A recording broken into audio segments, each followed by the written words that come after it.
lies. It was just bullshit. What's the difference? It wasn't lies. It was just bullshit. The proper way to say it.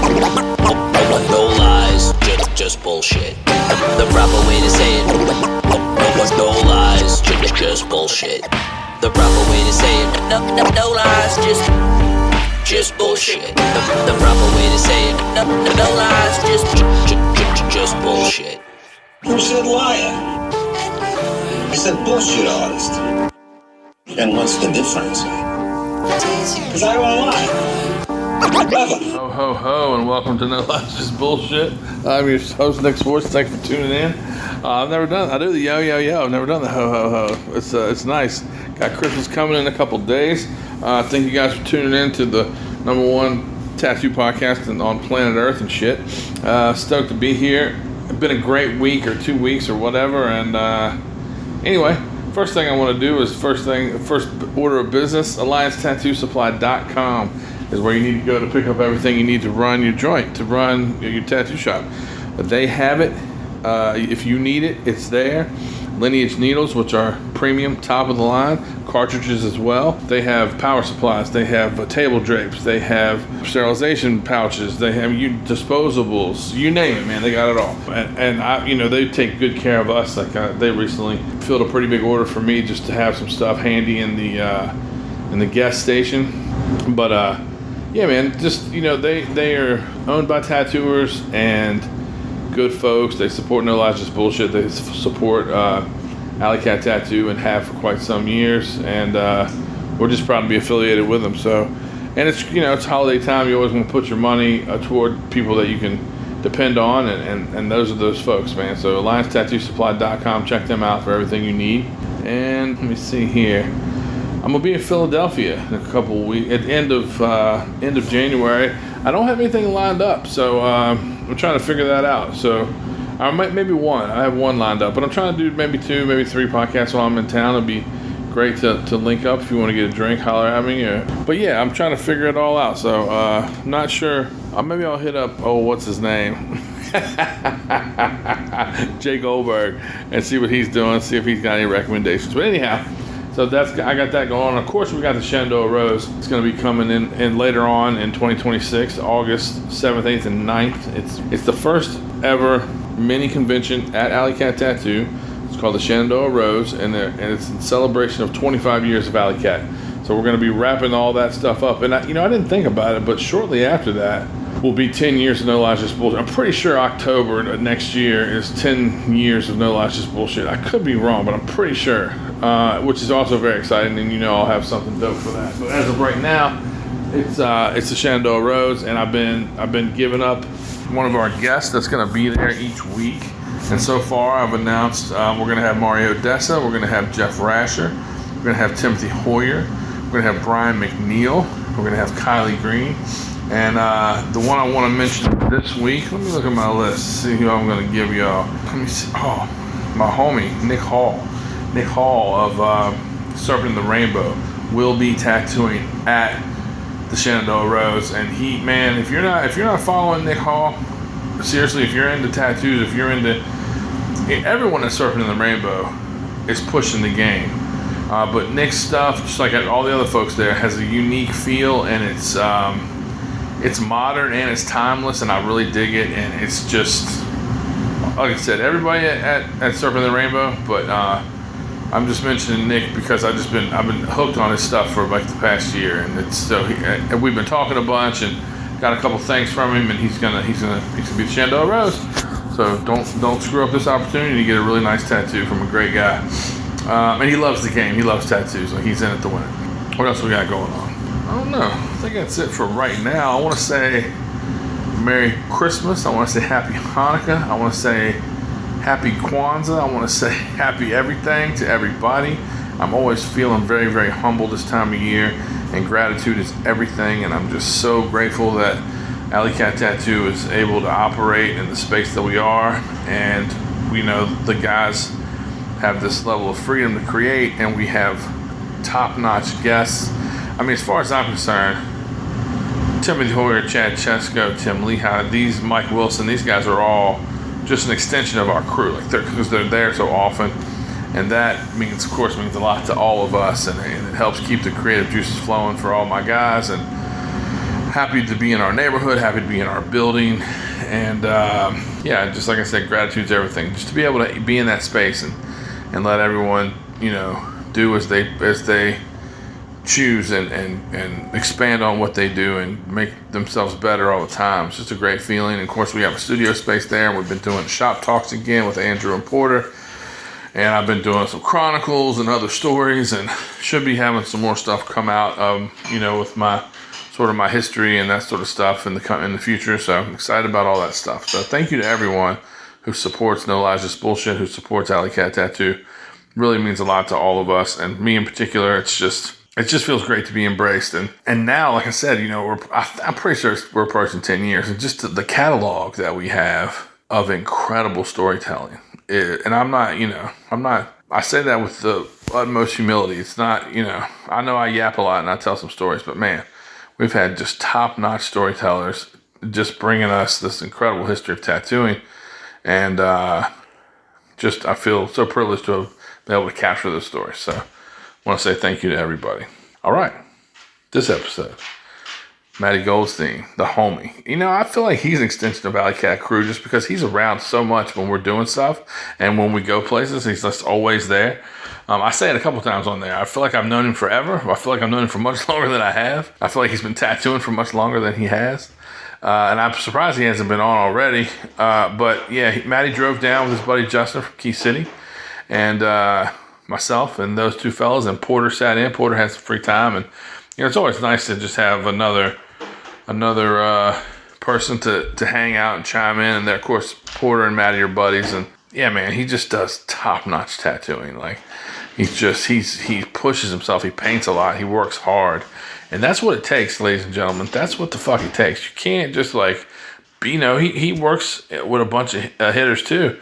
And you can't just be around like John. Him and John don't work together anymore, but they work together for that. You can't just be around John and be as good as John. You have to fucking work hard, Same thing with Rippy, same thing with Gary. Like, you can't just be around those dudes. You have to be around those dudes and bust your ass, and that's what Matty does. Matty busts his ass, he tries, and he's become just a great tattooer, a heavy hitter, and super good dude. Glad to have him. Great, fun podcast. You guys are going to love it. Merry Christmas. Happy New Year. Matty Goldstein. No Lies Just Bullshit. People of the night, blood and thunder rushing through me to the dawn of light. The sky is turning red, like a renegade. All alone I walk through fire till I crash and blaze. I'm living on the edge. Start a chain reaction, sears the neon night, stealing all the action. Always takes the fight. Leather rebel, lightning in the dark. So you're saying that's the kind of cowboy you are? You're the gambler? He's the guy. Sure. I thought of myself as more of a... I love westerns more than anything. I'm no cowboy. Like, I can't. Oh, no. I don't think I can put on any cowboy hat and be like, yeah.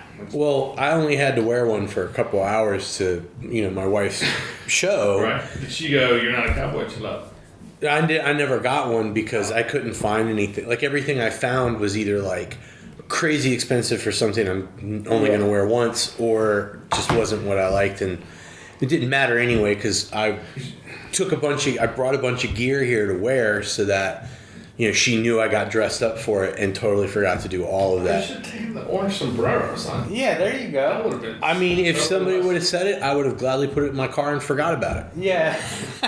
It was bad. I had a cool shirt that she bought me. I had the jeans Is it that... western stuff, right? Yeah, it had pearl snaps and... I feel like any tattoo guy can get away with a western shirt. Oh, yeah. If you're heavily tattooed, you can rock that. but And I not was, be a cowboy, just be a cool guy. yeah, I was ready to support my old lady and totally showed up, T-shirt, jeans, sneakers. Beastie Boys shirt, Yeah. fucking cat in the hat. Yeah, just fucking feeling like an Rick's idiot. pajama pants. Yeah, I'm definitely...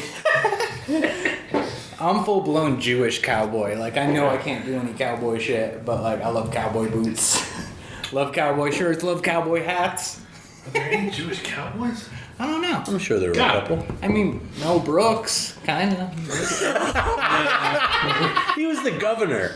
Yeah. Cowboy, but there's got to be some, banker or something from the Wild West that is a Jewish cowboy. Yeah, I just At least think rock the hat. You know what I mean? I just I'm think just that trying to think of sounds funny. movies. Yeah. God, you said Mel Brooks, and anytime I hear Mel Brooks' name, I think of "They Lose Me After the Bunker Sheen." God, I laugh so hard every time I think of that.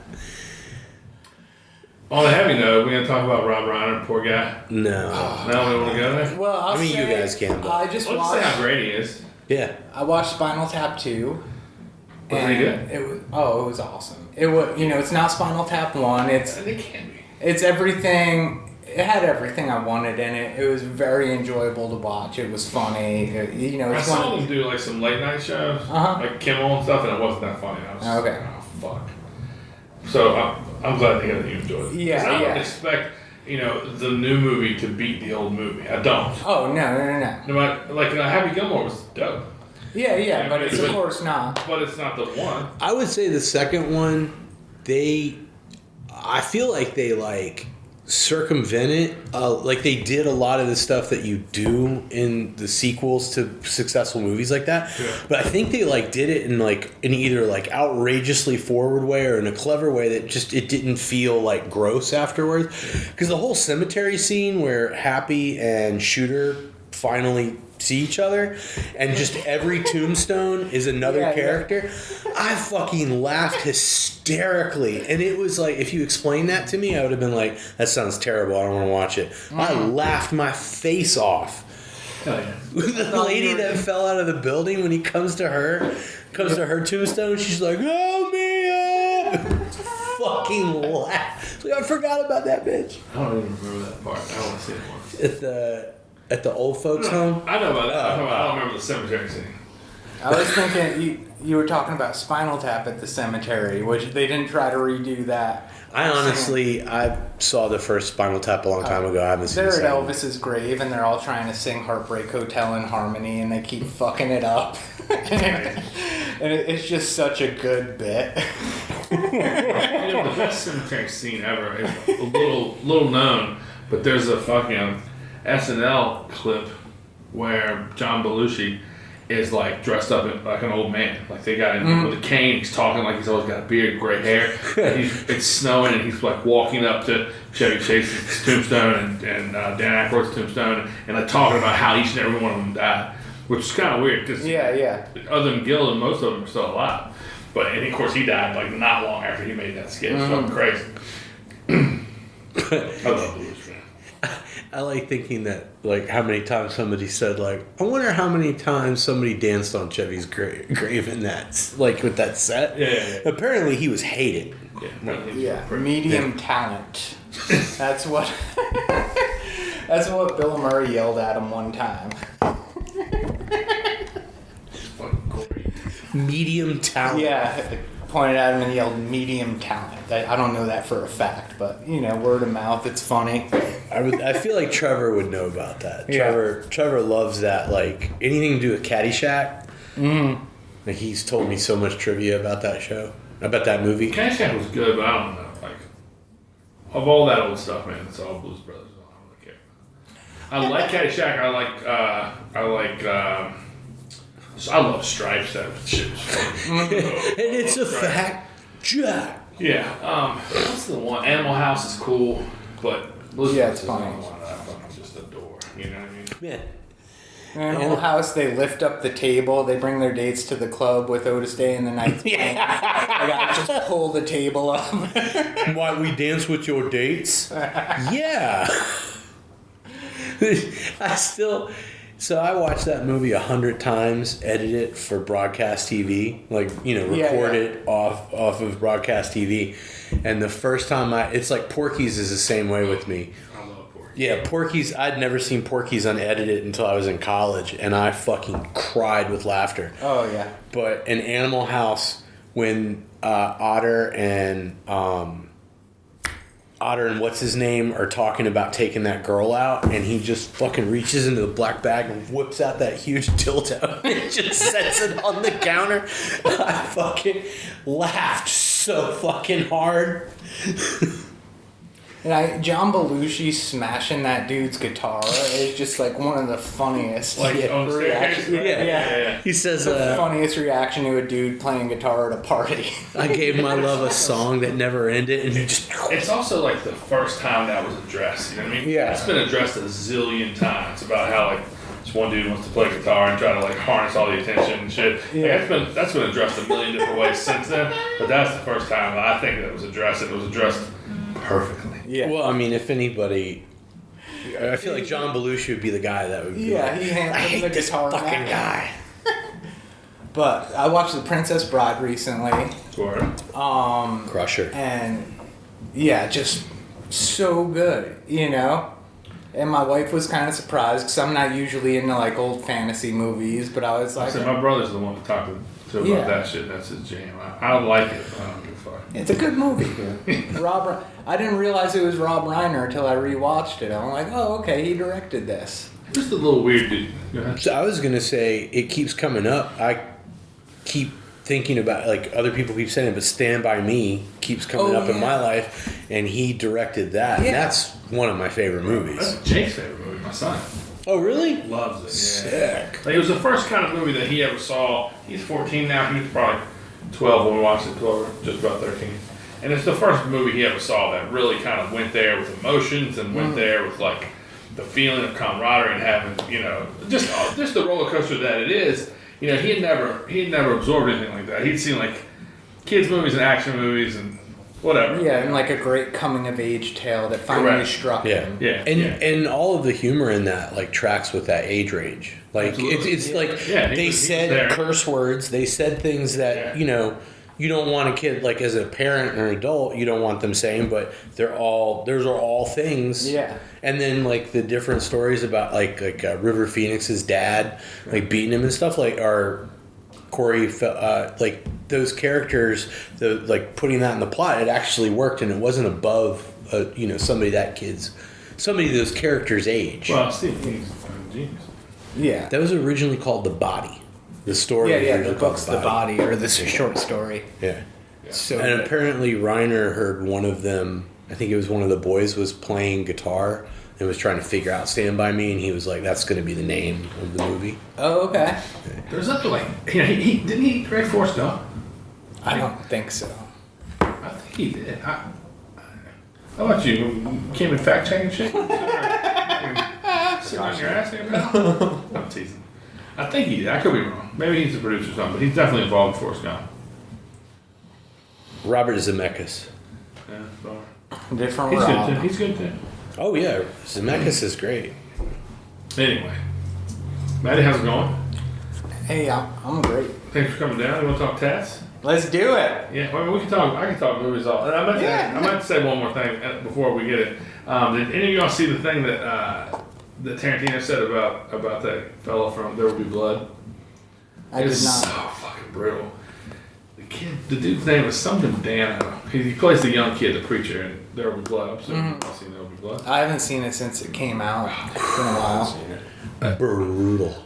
Honestly, one of the best movies ever fucking made, though. But the young kid, I can't think of his first name. Anyway, Tarantino's given a list of his like top 20 movies, and when he mentions that, he's like, "This movie could have been number one, except this guy was fucking weak sauce." I mean, he was like the poor little sister. Like, he's describing this fucking actor in the worst light you could ever describe anybody, and the kid kills the role. He's amazing in the role. Anyway, I just didn't know if anybody had any thoughts on that because he's fucking dope. I'd have to see it again, but I remember pretty quickly like hating him because of the character. Like he quickly instilled. Yeah. Yeah, you're supposed to hate him, right? Yeah. Yeah. It quickly instilled, like, his acting made me go, I don't like this guy. Well, that's what's tough about that movie is there is no hero except the deaf kid when he grows up. Mm-hmm. Like, that's your closest thing to a hero in that movie. Him just standing up to his dad, and his dad, you know, trying to belittle him and trying to shit on him in every way possible. He's just like, say what you want. I'm going to Mexico. I'm going to dig my own fucking holes. You know what I mean? But there's no, other than that, there's no hero in that fucking movie. But anyway, I just thought it was kind of shitty, you know, Tarantino being so powerful in Hollywood. So Yeah, respected. yeah. And that actor, man, has been in a lot of shit. I wish I could. Anyway, it's not important, but it's not like he's punching down because that dude's rich and famous and been in a ton of great shit too. But but because of the power dynamic, I guess it's kind of fucked up. Anyway, I don't think he's gonna affect that dude getting any roles. But I just thought it was crazy to publicly shit on him. Yeah, But it kind of just doesn't feel out of character for Tarantino. Like, he's pretty It makes vocal. me think poorly of Tarantino. Yeah, not of absolutely. Yeah, dude it's just like on. shit Yeah. that doesn't need to be said. Yeah. Like, go ahead, feel that way. Tell your I can friends. say a lot of and shit about a lot yeah. of people in our world, and I just wouldn't do it. Doesn't do Yeah. me no good. Yeah, You know, it makes me an asshole. that's what it does. Anyway. That's just like your opinion, man. And I might as well keep that shit to myself. You know what I mean? Well, just a warning, we might get interrupted for a, what's Sarah call a shot at the end of the night? Safety. Safety meeting. Safety meeting. Sarah said she want to come back and take a shot before we get rolling. All right. Anyway, Matty, where are you from, buddy? Where am I from? I'm from Connecticut. Fucking Yankee? I thought you was from Atlanta. You was always like, I worked in Atlanta. I wouldn't even invite you after. Yeah. I'm gonna If I knew you were from go. Connecticut. I'm out. See, that's an issue. One of these guys. See that? See that? Because I started tattooing in Georgia. Yeah. And, yeah, I That was... should have been the question. Where'd you start I fucked tattooing? that up. My fault. Let's start again. We can edit that. Connecticut is fucking the Arctic North, bro. That's cold up there. Yeah, then I went to art school up in Boston, which is brutal cold. Oh, dude. It's like this last week here, it's worse than that for like months. For months, yeah. Yeah, Chicago's like the only place that's that terrible, right? In probably, yeah. Canada. Probably, yeah. I've never been to Chicago in the winter, but it's the wind. cold. I'm sure it's got the wind from the lakes and Well, it's negative cold there all the fucking time. yeah. And then one thing I learned that, you know, moving back up here older is like now I drive everywhere. So even when it's cold, it's nowhere near as bad as living in an apartment, having to walk to a bus stop or train stop or ride a bike. You're walking on that frozen sidewalk that melts and freezes, and you got the ice coming up through your boots, through your thick socks, You know, I freezing think your about feet. that shit. It reminds me of when I was a kid, you know, because I lived in a place outside of town, and my parents wouldn't help us do shit. So it was just like, if it was 10 degrees, you still walk to the bus stop, you still walk to town, you had to go do everything. And I'll tell you what, man, it's kind of an ego killer. Like, it's kind of like you're great. Like, as soon as you step into a warm business or your grandma's house or even school, it's just like, oh, fuck. You know what I mean? It kind of brings you down a notch to just be experiencing extremes. Oh yeah, I mean, I even used to ride a bike in the winter. I was a bike messenger through a winter one year. Yeah, I'd get like the saliva just like blows back, just freezes down. You get icicles from your nose and mouth on your face. It's brutal. My sister-in-law tried to get my brother to move to Chicago. He's a chef. And she took him there in the spring and summer. And he called me one day and was like, so I'm thinking I'm going to move to Chicago. I went, oh, yeah? That doesn't sound like a good idea. He was like, nah, man, it'll be great. And he kept telling me how awesome it was. Like, when did you go? He goes, oh, we just got back. And it was like, you were living on Boyers. And I remember we were cooking outside. Yeah. So it was like spring, summer. And he was like, yeah, and then last year she took me at this time, and I went, yeah, man, she's not taking you in the winter. And he's like, what? And I put him on the phone. I gave him my buddy. I was like, I'll give you my friend Ben's number. He lived there for 4 or 5 years. And I called Ben to let him know. He's like, give me his number now. And he had moved back to Charlottesville, and he was like, fuck Chicago. I'll talk your brother out of it. How long did you live in Boston? 5.5 years.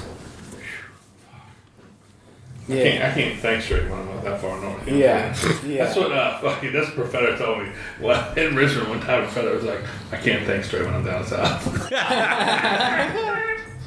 Anyway, 5 years. So you went to art school there? Mm-hmm. Were you aspiring to tattoo then? Just trying to please your parents, or you Not trying to be a painter? It was like I was going to college. There wasn't a choice, which is fine. You know, Like your family's like, yeah. That's what you do. Yeah. You know, So I graduated from high school early, and January 2000 moved up to Boston. Oh yeah, big brains. Not as dumb as I act. January 2000 moved up to Boston. I was still 17, and I went to art school and pretty much studied getting high for 5 years. Nice. So you chose art school or other college? Oh no, that's what I chose. I was always an artist. It was Right. just, you know, it's. What did your parents do? My dad was in marketing, and my mom like worked jobs here and there when I was a kid. Then when I was in high school, she worked in the library at the high school I went to, Yeah. which Keep is on your ass. yeah something I never forgive my parents for. But you know, I accepted something that happened. Yeah, my dad was in marketing. He loved it. Yeah. He's from my family's from Brooklyn. My grandparents were in Brooklyn when I grew up. We were up in Connecticut. So I grew up going down there, getting bagels and pizza and all, you know, all that kind of stuff, going in the big city. And then my dad's parents were immigrants from Poland. Uh-huh. And they came over after World War II. Right. They had, I thought we might talk about that, but eventually maybe you about your trip. yeah. After. Yeah, of course. Yeah. Yeah, it was accepted that I was being into art. You know, that was, you know, fed into. I was pushed to do it. You know, it was obviously something I was good at. So, you know, If you're gonna go to college, better at least it comes with a caveat. I'll do art. Like, Yeah. I'm not gonna go and be a fucking. Tino Porter's a fucking teacher. He had Oh, his really? degree in fucking English. And the irony Like an is asshole. I wanted to go to, I'm from Charlottesville. I wanted to go to VCU because they had a great art program. And I started with that. And I was like, I want to go to VCU. And my mom was like, I'm not cutting you loose in fucking Richmond, which was smart. And then it like went down the line and I ended up going to a school in Southern Virginia called Longwood. And they kept telling me, you can't be an art, you can't go to art, you can't be an art student. You're not going to make money. So they were like, you can do advertising. Your parents told you. That's Yeah. funny. Okay. Yeah, and so I did advertising, Yeah. and I had to take economics and statistic courses, and I didn't want to do that because I was failed all of them, Yeah. and so That's what happened to became a my teacher. dad. He wanted to be an artist, and his father convinced him to, you know, do something else. yeah, Because, you know, artists traditionally starve. I think that happened to my dad, but he didn't see the opportunity to let me go do what I wanted to do. He was just like, no, you need to do this. Yeah. It's such a different thing. How old was your dad? Roughly? 75 this year? So when he would have gotten out of college, that was at a time where That's the early fucking- 70s. Yeah, and Ford or Volkswagen or fucking any major company in the world would have paid you to paint or draw something incredible as an advertisement. Okay. Not like it is now. Like, you know what I mean? Like he could have gone that marketing route, but still really thrive as an artist. You know, like you see those little concept drawings for cars and stuff. And just They're just all of the advertisements back then were paintings. yeah, dude. Incredible stuff. And Coca-Cola, it also wasn't viewed as art. It was viewed as advertising. It's crazy, man. You see some of those little Coca-Cola stuff. We need a drink. No, I'm fine. Yeah, the craftsmanship, draftsmanship, oh my God, it's beautiful. Well, and we all know that stuff is carried over to tattooing, and you know, there's people that there's been microloan images that have been traced back to old advertisements and stuff like that. It's like, yeah, I mean the wolf from the World War II bonds, and, you know, like that's the wolf. Yeah. There's that gorilla that Malone does. There's like supposedly like a fucking. It's on the sheet right here, but It's the full body one. Yeah. I don't know what it's from, but yeah, I love that thing. there's a bunch of great stuff. Mm-hmm. There really is.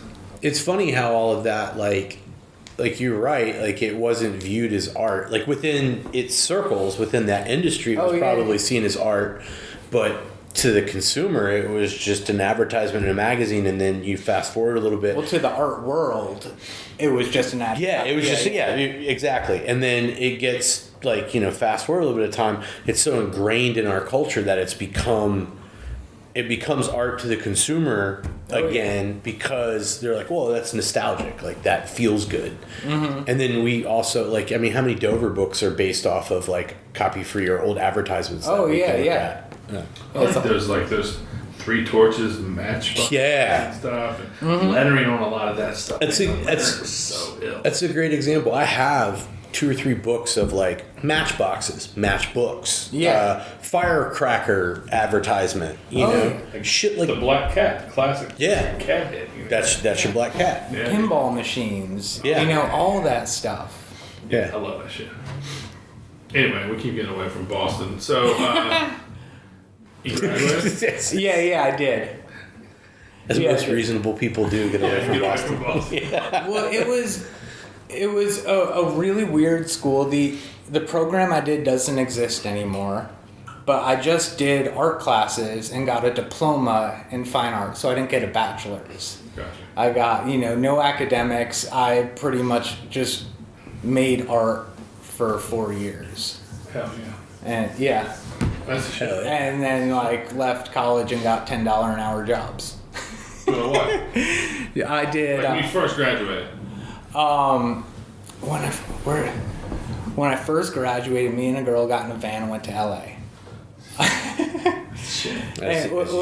What's funny, I was in California this summer and Portland and stuff. I was like, man, why didn't I move to the West Coast 20 years ago? I love it out here. And I was like, oh shit, I did move to the West Coast 20 years ago. Oh, I thought you took a trip. You actually moved out there. Yeah, we moved there. Yeah? Yeah, we had an Astro van and, put everything in Connor it. used to drive an Astro van. Yeah, it was fucking great. But we were strung out. So we detoxed driving cross country, and it was miserable. Got to LA, lived in. We had stuff to get an apartment, but hadn't figured out an apartment yet. So we ended up, we lived out of the van for a few weeks moving out there, and then lived out of the van for a few weeks in LA till we found a place, and then we're like, man. I guess we can use once, it'll be fine, and then we just start picking up again, getting strung out again. But we did get an apartment. I got a job working in some kind of art gallery warehouse. Uh-huh. So, pretty much working in a warehouse, but it was dealing with art stuff. Like for sale, like moving stuff, museum stuff? Or For sale. It was, it was for a gallery that sold art, but they would have Warhol stuff in there. Gotcha. That they sold. And, a whole bunch of artists who were just like tourist town gallery art kind of stuff. It's this person paints pictures of Paris, this person does pictures of boats, and we got high quality prints that the artist also painted on a little, and sell originals. And did you get tattooed when you got there? No, tattooing was not on my mind. Gotcha. I tattooed some squatters back when I was in Boston from just doing squatter symbols and stuff on them from, it's called The Decline of Western Civilization. Seeing X giving each other tattoos with sewing needles and the thread and the ink. So that's where we learned how to do that from. And I did them on a bunch of people, but it wasn't something I thought about or wanted to pursue. So just some old crossbone bullshit. Yeah. In Boston in 2000, tattooing was still illegal. So fucking great. That's nuts. Yeah, it's I tell young people that, when I turned 18, I lived in Boston, there were no tattoo shops, and they're like, what? Yeah, well, I think about it with New York quite a bit. People from New York will tell you about it so much. It was, it was legal. Yeah, before it was legal. And I remember in South Carolina, too. Yeah. It was illegal in South Carolina when I was a kid, but and even that concept is just fucking insane to me. And the fact that you could do anything in Pennsylvania or Virginia and you couldn't do it somewhere else is just crazy. Yeah. Just Commonwealth states, you just think everything being more strict. But anyway. Yeah, so, tattooing wasn't even on my mind. Especially being Jewish, it was, such taboo. Yeah. And I was doing everything I could to stay out of trouble with my parents because my main focus was hiding my drug addictions. Right. So it's I'm not going to do something where if they see it, there's going to be an issue, which is, getting tattooed, which of course there's no money for. All my money went to drugs and alcohol. And see, I never knew you had a hard drug problem. I don't know if you never told me or if you were. I know that I've offered you drinks and you've been like, no, I can't drink it. I'll have too much fun. Or you have such a handle on it, at least the way I see it, because you've been around me partying. Oh yeah. But I never knew that you did hard drugs. Oh yeah. You know what I'm saying? I wasn't aware of that. So were your parents ever aware that you were fucked up? Oh yeah. Towards the end, when I told them about it and was looking for help. Yeah. Wow. How did that go? That's gonna be a hard thing to say, huh? Yeah, it was really hard. It was when we came back from LA. And we made it in LA 6 months. It was bad out there. It's L.A. Yeah, well, I mean, you guys, there's plenty of fucking dope everywhere. Yeah. You guys, two people that have a drug problem looking at each other and going, once it's not gonna hurt us. It's endlessly bad, right? Oh, endlessly. Yeah. Yes, but I mean, you got a partner in crime. There's someone right there co-signing your bullshit, and and it's substance abuse is clearly a mental illness, or else there wouldn't be so many people suffering from it. It's like you convince yourself you don't have a problem and it's okay, and you keep hurting yourself more and more and more while lying to yourself about what's actually happened. So the vicious cycle, all that stuff. But yeah, I had a really, from when I first smoked weed, I had a problem, in middle school or high school or whatever. And you couldn't get a handle on that, you just want to get fucked up? Yeah. Yeah, just like as much as possible, as often as possible, as hard as possible, the whole way. Yeah. No, nothing cool about it, nothing chill about it. Just a complete mess. Sure. Like I couldn't handle drink. I got fake front teeth. I kept getting too drunk and falling and smashing my face on stuff. Wow. And, man. But how long you been clean? 18 years. February will be 19. That's the shit. Yeah. Congratulations. Thank you. That's the shit. Yeah, it's a big part of my life doing 12-step program stuff. Do you still do it? You still doing meetings and stuff? Yeah. Not a ton, but I go almost every week. That's So- pretty often. That's dope, man. Yeah, I'm still like part of groups and, Yeah. still try to help people. That's the shit. And that's what's so dope about the 12-step program is like the support system that people get. Oh, yeah. But there is also coffee and cigarette problems in those circles, aren't there? Oh, totally. 100. I mean, look at me. Oh, yeah. That motherfucker would just chain smoke and drink coffee and you take a drink of coffee. Yeah, as I got a cup of coffee and my little nicotine vape thing. Yeah.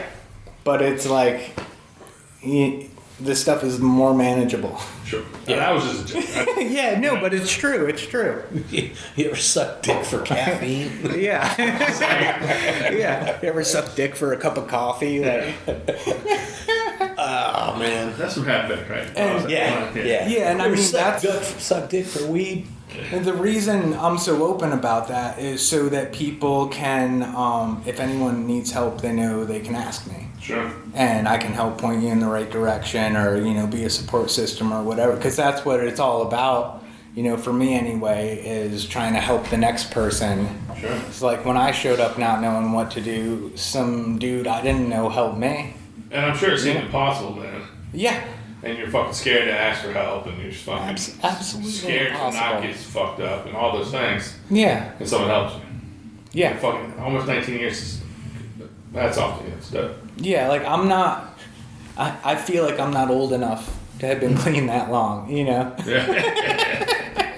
Well, Angelo, not to put anything out there, but he talks about like being off booze, and he's been off booze for fucking 30 years. Yeah. But he still is like, I'm an alcoholic. He reminds himself, like, yo, yeah. Don't think it's sweet when it ain't sweet. No, yeah. He talks to me about it, not all the time, but when it comes up, he's very like honest about it. He's like, I was out of control. Oh yeah, and I mean every time I see like the person outside the bar passed out on a bench with a pile of puke next to them, that's like, okay, that's how I drink. Yeah. I'm not the person that like goes home and wakes up the next day and everything's fine. I'm the person in the ER. Angela, who did that smile on your wrist? Angelo. Man, it fits so good. Have you noticed that? Mm-hmm. He I haven't said, stopped looking at it. It fits perfectly. It's bigger than most of them. Like, mine's kind of small. he said it's the biggest one he ever did. It's fucking dope. Because he got me to make the stencil, and I was like, well, I want it to fit right there. That's great. Yeah. Yeah, mine's kind of small. So Sweat did one. Most of them are that big, though. Yeah. So it's not small, it's normal size. Yeah. I just got a huge one. Yeah. But yeah, I asked Angelo, like, hey, do I have to come visit you guys to get one? And he was like, no, go make a stencil. I'll do it right now. Like, beautiful. Well, he offered it to me at Pagoda one year. And I had just hurt myself the night before. I was just like in no shape. I didn't even want to consider going to the tattoo floor. And he was like, I got an appointment at 1. I want to see you there at 11:45. Fucking, I looked at my phone at like fucking 12:15. I was like, oh, fuck. You realize this last pagoda was the first time that most people came up and were like, where's Nick? Oh, it's before 1. I get it. Yeah. But I'm talking, that's just me sleeping in. The time that I had an appointment with Angela, I was fucking No, I'm partying. Like, what I'm saying is like people finally got it in their fucking head. Like Nick may not even come to the floor. but if I do, it's going to be at 2:30 later. Yeah. People we finally got a whole fucking convention worth of people trained. Yeah. And then Justin fucks it up. Yeah. But yeah, so he was supposed to do it, and I didn't come, and he was very upset. Mm-hmm. I mean, fucking mad. And then we went to Florida, and I had done Sweat. I knew Angelo longer, but I spent more time with Sweat, and I came in the back door at Atlantic, and Sweat and Angelo just kind of slammed into either side of me. And Angelo was like, how many times have you been here? And I'm like, fucking 8 times? 10 times? I don't know. A bunch. He goes, you get your smile. Jeremy, give me a smile. And he's like, come on, we're going to do your smile. And then actually getting it was a whole other fucking situation. But anyway, A whole nother thing. it was a lot of fun. Yeah. But I don't know if I should tell it. Just tell it.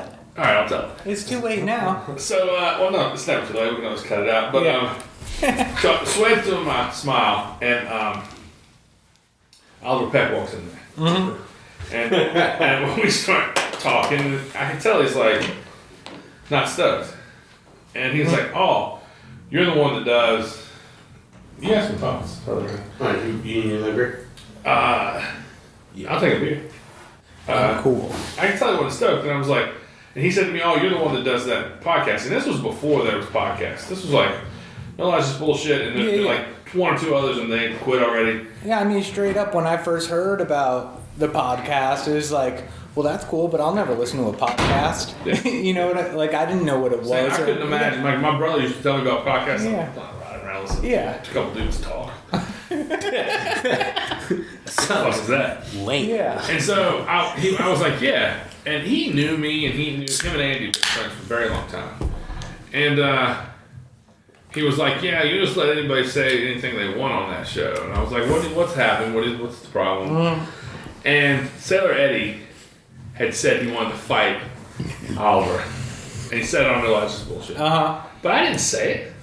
Yeah. He was like, he was mad that You That it was interviewed on him TV. at Philly.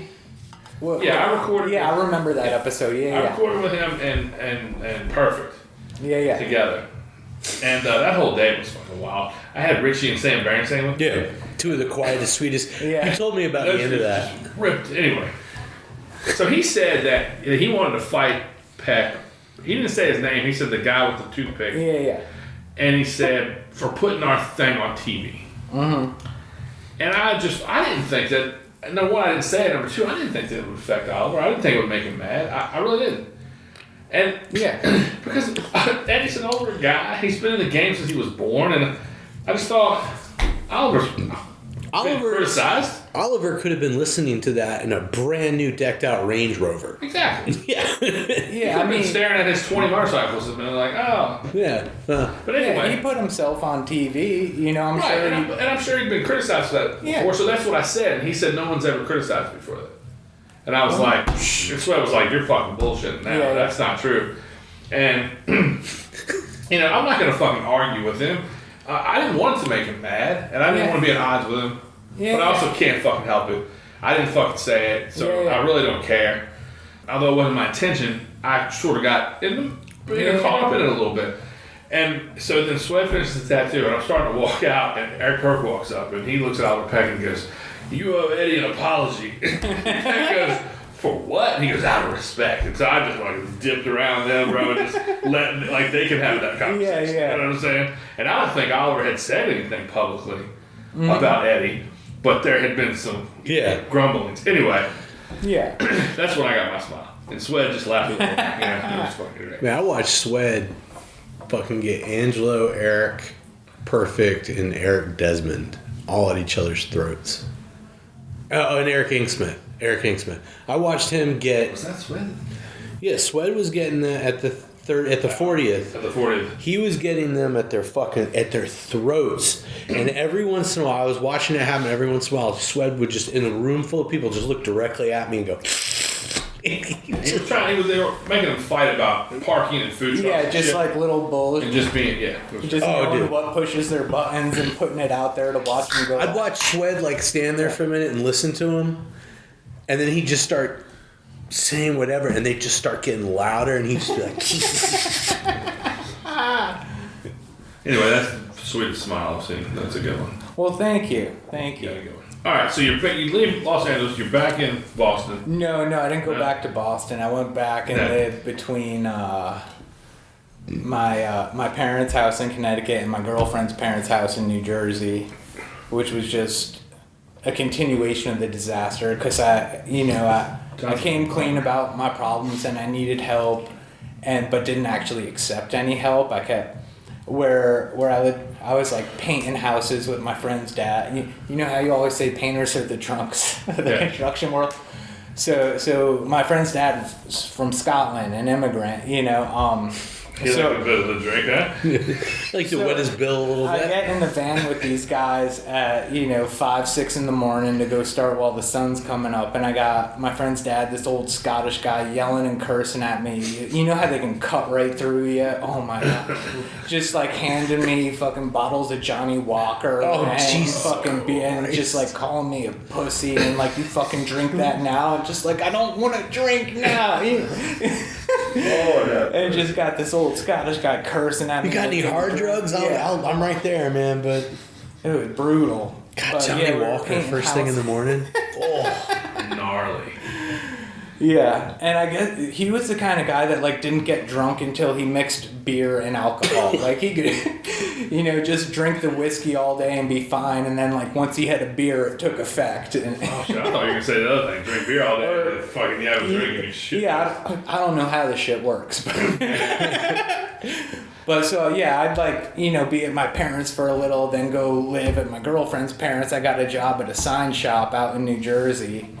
And, back to the cycle, freaking wake up in the morning, like, do enough drugs so I'm not sick and I can go to work, make it till lunch, do enough drugs so I'm not sick and can finish work, go to Newark, go back to the house, get kind of high, go through it again, and there was, like, never enough. Let me ask you a question. When you do enough drugs to not be sick, are you high? Not really, no. You're just like, that's your baseline? Yeah. Okay, gotcha. It's awful. Yeah. I mean, I'm so grateful I didn't have tattoo money. I'd have been dead. You know what I mean? Yeah. But it was, you get high for a while, but then mostly it's just kind of keeping from being sick. And like sometimes, maybe like after I get home from copping, like do enough to get high. And then the rest of the time is just kind of maintenance so I'm not sweating and throwing up. Yeah. And, Eric Clapton's got an incredible book about his life, and he talks about his worst times, and he's just like, I would not travel if I didn't have enough dope to last the entire time. Like, I knew how much I needed per day, and I knew how many days I'd be gone, and if I didn't have it, I wouldn't even consider going. Yeah. This is when he's the fucking most famous he's ever been in his life. And he's just like, it's just all about access to dope.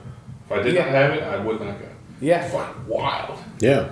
That's especially why the New York back Dolls then. broke up. Like the limitations of travel and like just how your shit could be right out there, easily found, Mm-hmm. Yeah, the New York Dolls broke up over that. They were on tour in Florida, and Johnny Thunders and Jerry Nolan needed heroin, so they quit the band and went back to New York. Just to get out. Yeah. Wild. They started the Heartbreakers. Yeah. God, not to mention back then, like the sentence you would get for just a minor amount. Yeah, like, yeah. You'd just be fucking. That's your ass, Yeah. Yeah, I luckily never caught a drug charge. Luckily, never was. Yeah. I heard they're making those vapes illegal. What is like? Aren't they doing away with vapes? Oh, I don't know. I think they are. I'll probably start smoking again. Gotta do something. Right. Well, you haven't done the Zen? Oh, I got Zens for when I tattoo. Yeah. I got off nicotine 100% for like a year and a half, and it was awesome. I was willing. It was after that young dog died 4 or 5 years ago. I was vaping so much. One day I just couldn't breathe and just put it down. Got a bunch of nicotine gum and just, I just physically couldn't inhale stuff anymore. So I just chewed nicotine gum for a couple of months and weaned it off, and I was good for a year and a half. And then But nicotine is not as bad as some of the delivery methods, right? nicotine itself is not bad for you. Yeah. It's just addictive. Yeah. So you could chew nicotine But it's gum all day. Like focus and stuff, it helps, right? Isn't it? I don't know. I don't think nicotine's bad for you. I think the way we deliver nicotine, or tobacco form and things like that, is bad for you. Vape, popcorn lung, fucking lip cancer, all that shit. But I think just straight nicotine's not that bad. It's really not. I don't take my word for it, kid. Yeah, we're not doctors here. I really don't know shit. We are not doctors. We only have opinions. But yeah, then it was like a week or two after losing my mom, it's like I don't drink, I don't do drugs. I want to do something to change the way I feel because dealing with this grief is so difficult. So I picked up a pack of cigarettes, and then from there just back to the rate. I was like, and what that is a huge reminder, even though I had, 16, 17 years sober or clean, whatever at the time, like I picked up cigarettes and was immediately, within a week, all day, every day again. Yeah. It was like, oh, I'm an addict. No matter what the drug is, right? Yeah, it's like, so just cements in there, like, no, try drinking a beer, with it. I could probably drink a beer and put it down, but then I pick up, the next time, and all of a sudden I'm drinking 13 of them. But you never see, former alcoholics I have never seen, you see straight edge guys drink non-alcoholic beer, but you never see former alcoholics drinking non-alcoholic beer because it seems so close, I think. Yeah, I won't touch it. Yeah. I don't blame you. Fuck I have seen it, but I don't recommend really? it. You seem like former drinkers? Mm-hmm. Really? Yeah, I think that would be dangerous. Not much, but I have seen it, and I've been like, what? Dude, you sure about that? Yeah. That have a beer. And then, maybe the next one, you give yourself permission to have one. Even if it takes 6 months to go back, once I go back, that road is so dark for me that it's just, my life is fucking great today. I don't need those problems again. I like to hear that. Yeah. I'm lucky I made it out alive. I've been in the back of ambulances multiple times, From getting fucked up. Oh, yeah. Damn. Yeah, getting Narcan taken to the hospital, Ooh, I've heard Narcan coming out of OD on Narcan is terrible. And waking up with needles hanging out of my arm. It's all awful. Who knows how close I came to dying. Probably as close as you can come without actually dying.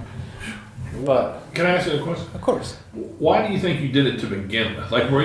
Did you have a painful childhood? Did anything happen, or did you think it would help you explore artistically? It's actually very simple. I didn't like the way I felt, and drugs and alcohol made me like the way I felt. I understand the simplicity of that, but did you not like the way was there a reason? Or you just No. Or you didn't know? Maybe you've unpacked it since then, but at the time maybe you just didn't know. So I felt like I was never accepted for any reason, like I wasn't good enough, wasn't cool enough, or nobody, and now insecurity basically. Yeah. But none of it's not based in reality so much as it was just how I felt. Mm-hmm. And then once you pick up drugs in high school, all of a sudden you have friends who are the people you're doing drugs with, and I was too dumb to realize at the time there were also people I was friends with because they liked me.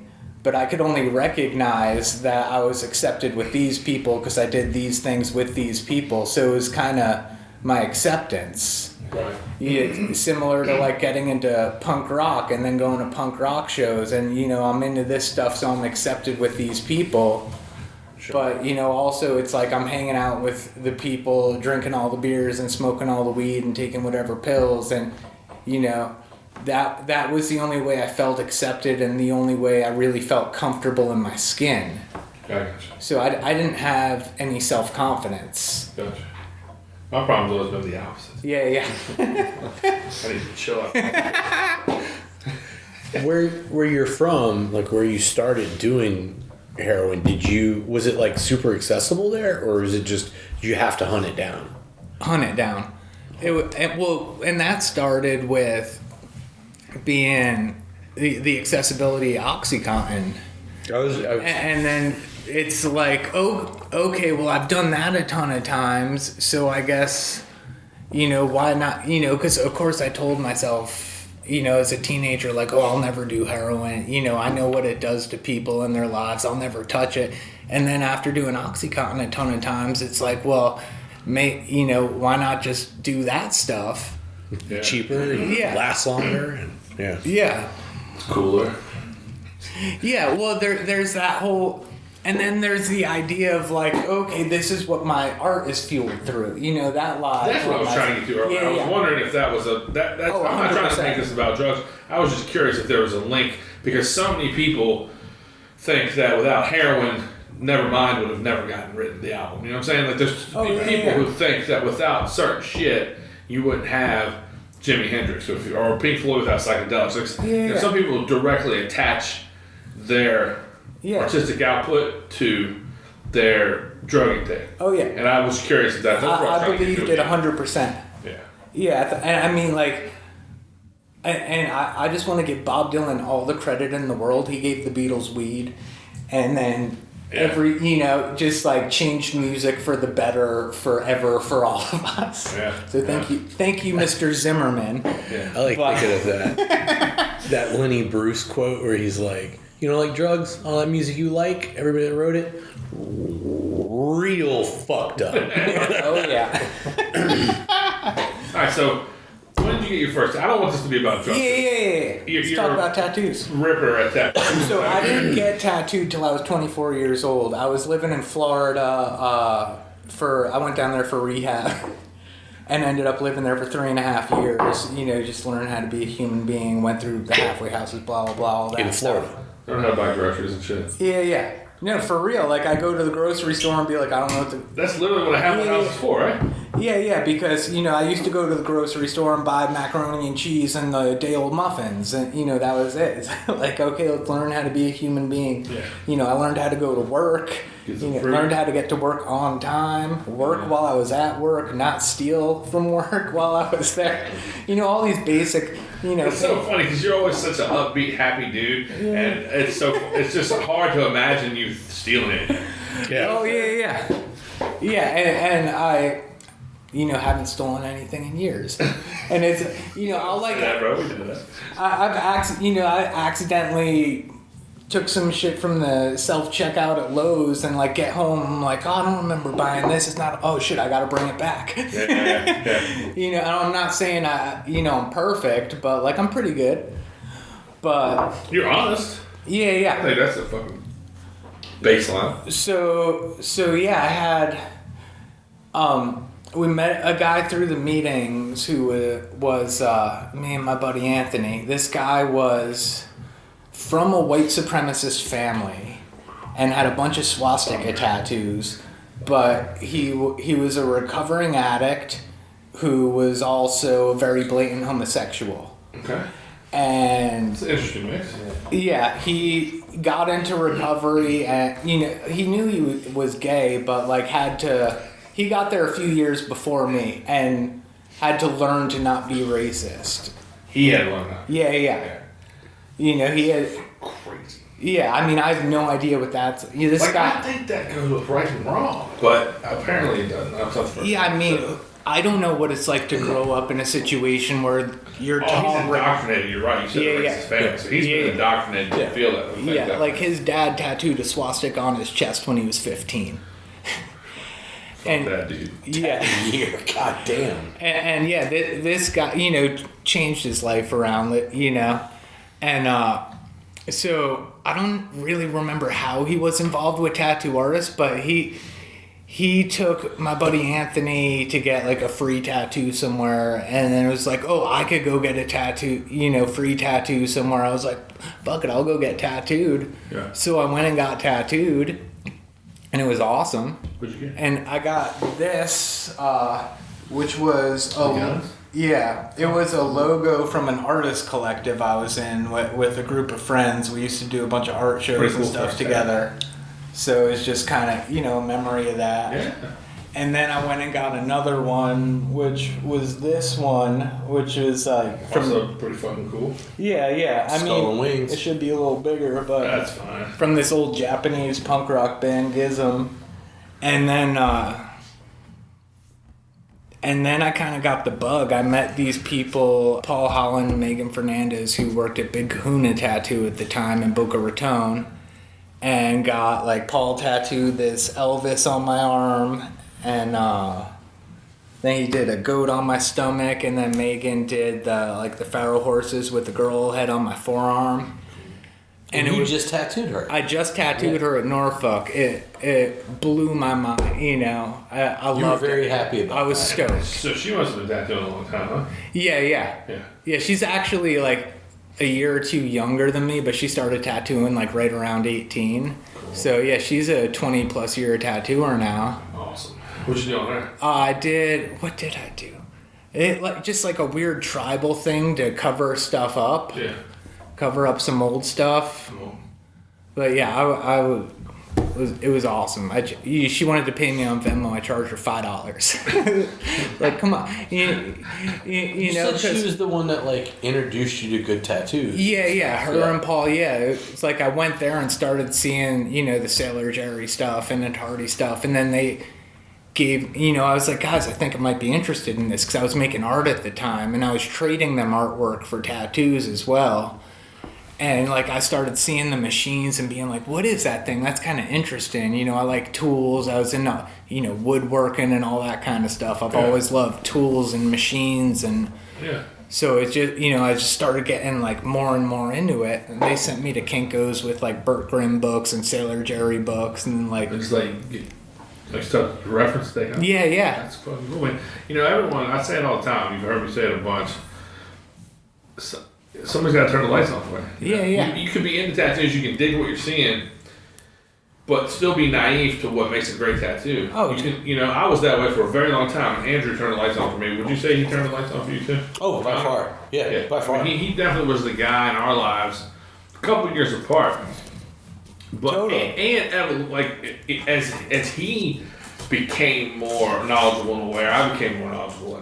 You know what I mean? And like I even had established taste that changed as a result of Andrew's understanding of great tattoos, and so we all need that, man. That's got to happen for everybody. Yeah. And it's something you should be grateful for. I am.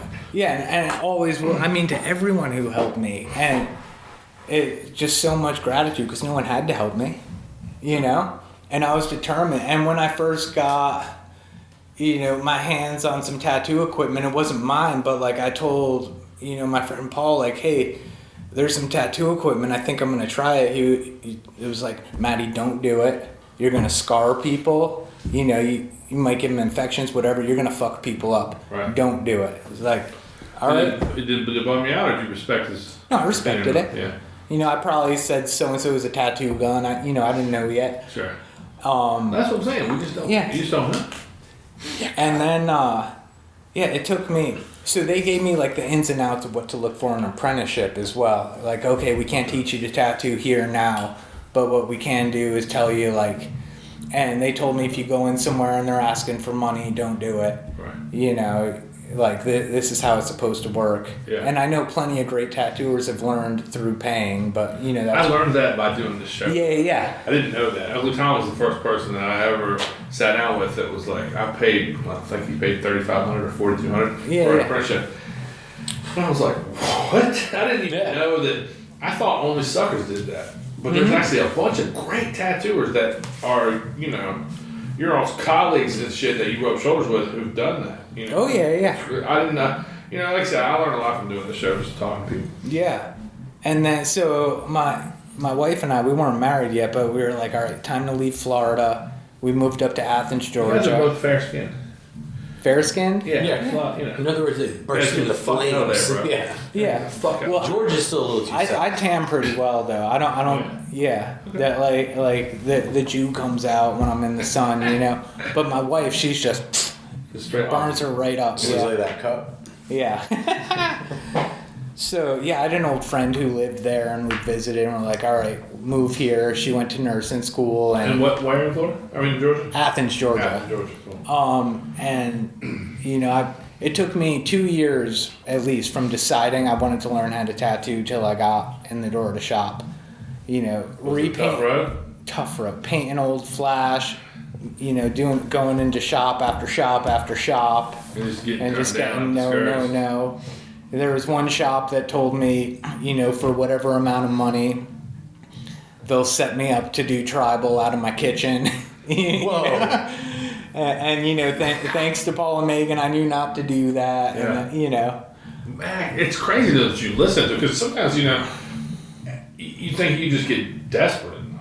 yeah. There's a lot, you know, Timothy Hoyer and Tim Lehigh started in their fucking houses. Yeah. Richie Montgomery, a lot of great tattooers started in their houses. But, Just figured it out. you know, I talk to all kinds of people from all walks of life. I think we're going to test that. I have a broad friend group. And I was at that going away party for that guy Dino with Miss Armour and all those folks. And I meet this old black lady who says, "Oh, you're a tattoo man." And I was like, yeah.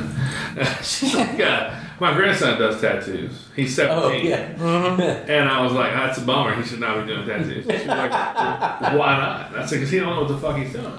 And she was like, will you give him a job? And I said, no.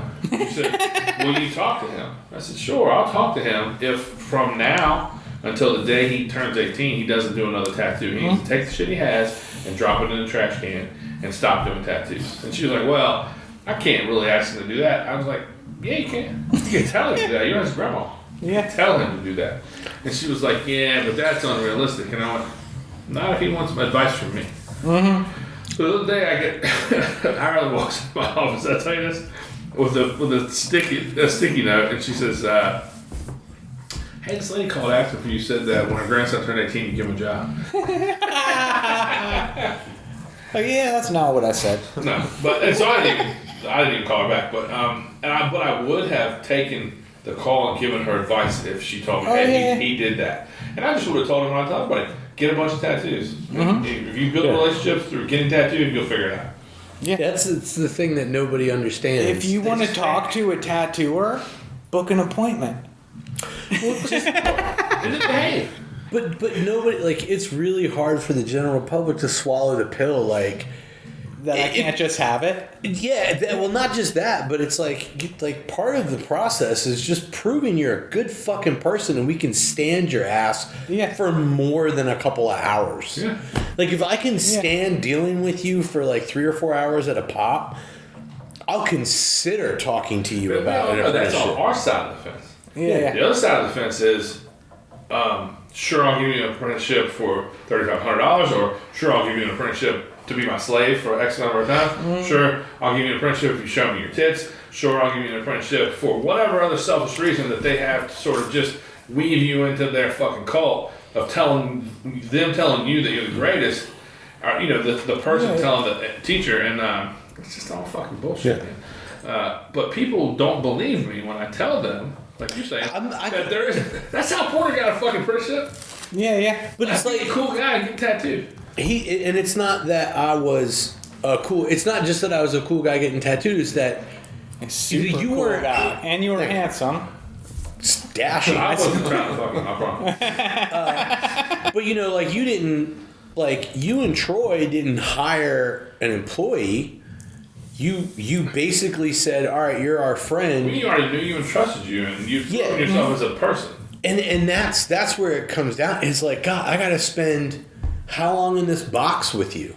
Yeah. Mm-hmm. Like, good day, bad day, busy or not, I got to spend this time in this box with you. I got to trust you. Together. Yeah. You had crashed at my house. We had fucking kicked it. We had I have to, in some way, shape, or form, have an emotional connection with you in order to put you in this position because we're your character. Yeah. And that's just not something to do. Gotta take a sec. Yeah. Anything else? I'm okay. I'm trying to hold it down, but you're talking a little. Yeah, dude. I'm sorry. Turn it back. You have a good time? Oh, it's the best. Sure you don't need another beer? Yeah, I'm still working on it. Alright, cool. Well, if you don't want beer, there's anything else to drink? Just warm soda water. Seltzer. There's plenty of tap water. Thank you. We got spring water, tap water. Tap water is good for you. Tap water. I like that. Tap. Got you a little painting. Oh, thanks, dude. That's awesome. That's a good God, I love purple with fucking Reapers. Thank you, man. That's great. I like the whole thing, but I love the background. My son was watching a YouTube video, and this girl was like, arts and craft time, and she just took a piece of paper and just did a bunch of scribbles on it, and then just took markers and just filled each part of it in with a different color. And just like doing that pattern in the background and just filling the back end with different colors, like it's not any other thing than just a simple pattern, and it's just kind of like meditative to do. Yeah. You know, Nice little shadow. Yeah, there's this guy. got bags of tricks. Look at paint. Thank you very much. I'm a Reaper guy. Good to know. I'm a Reaper man myself. I saw on Instagrams, I saw like 3 tattoos of a Reaper shooting its own, like blowing its own head off. And the first one I saw, I was like, that's pretty fucking funny and cool. And it's like the back of his cloak opening up, and there's brain and bone. And then there was another one that was like straight on, and then another one from the side. And I was like, oh, I didn't know this was a thing, but I'm into it. That's cool. Isn't it lame how cool Instagram is? It's lame when you start doing all the dumb shit. When you start seeing all the dumb shit that you don't need to see. There's tequila right there, and there's shot glasses. Oh, is that like the tiny little sip I left in the Is that really not even shot? I just saw the bottle. Wow. That's not even I'll shot. I'll go get the We other. gotta use it up anyway. I will, but I'll go get the other one. Hey, That was Reaper paint I got. Ooh, that's fucking cool. John Wayne. Huh? Yeah, more clothes, bro. Get hot. Nice. I'll be back in a second. Y'all need anything for We've your all- drinks? We've all been painting like maniacs at the shop. It's been Yeah. great, just making art. I fucking love it. Stuff. So that was a huge thing about getting into tattooing. It was like, oh, you guys are all hanging out, making art together. And like, since I've been out of school, I was making art on my own, and it gets lonely. You know, it's like you're all in here together making art. Well, that's what we said. If You're you're lucky, listening that's to the Wu Tang, Listen to Wu-Tang. and like all of you, y'all have cars that work. Yeah. Like, I wasn't like looking at big money. I was like, y'all can afford lunch easily, Man, me and Porter did Wu-Tang Wednesday for a decade. Yeah. A solid decade of. we can do it again. I mean, we can just do hip hop Wednesdays if you want. Y'all did straight up all day today. Sarah looked at me, she goes, I can't believe you tolerated this all day long. But I showed up late and I left for a while, so. I got This in. stuff, but, I still did that. I got in and I put on like a metal album. The reason I could hang is because there was a fair amount of Madball. I didn't hear Madball at all. There was a fair amount of Madball today. And I'm not a metal guy, but I'm kind of a hardcore guy. A couple of hardcore bands I like.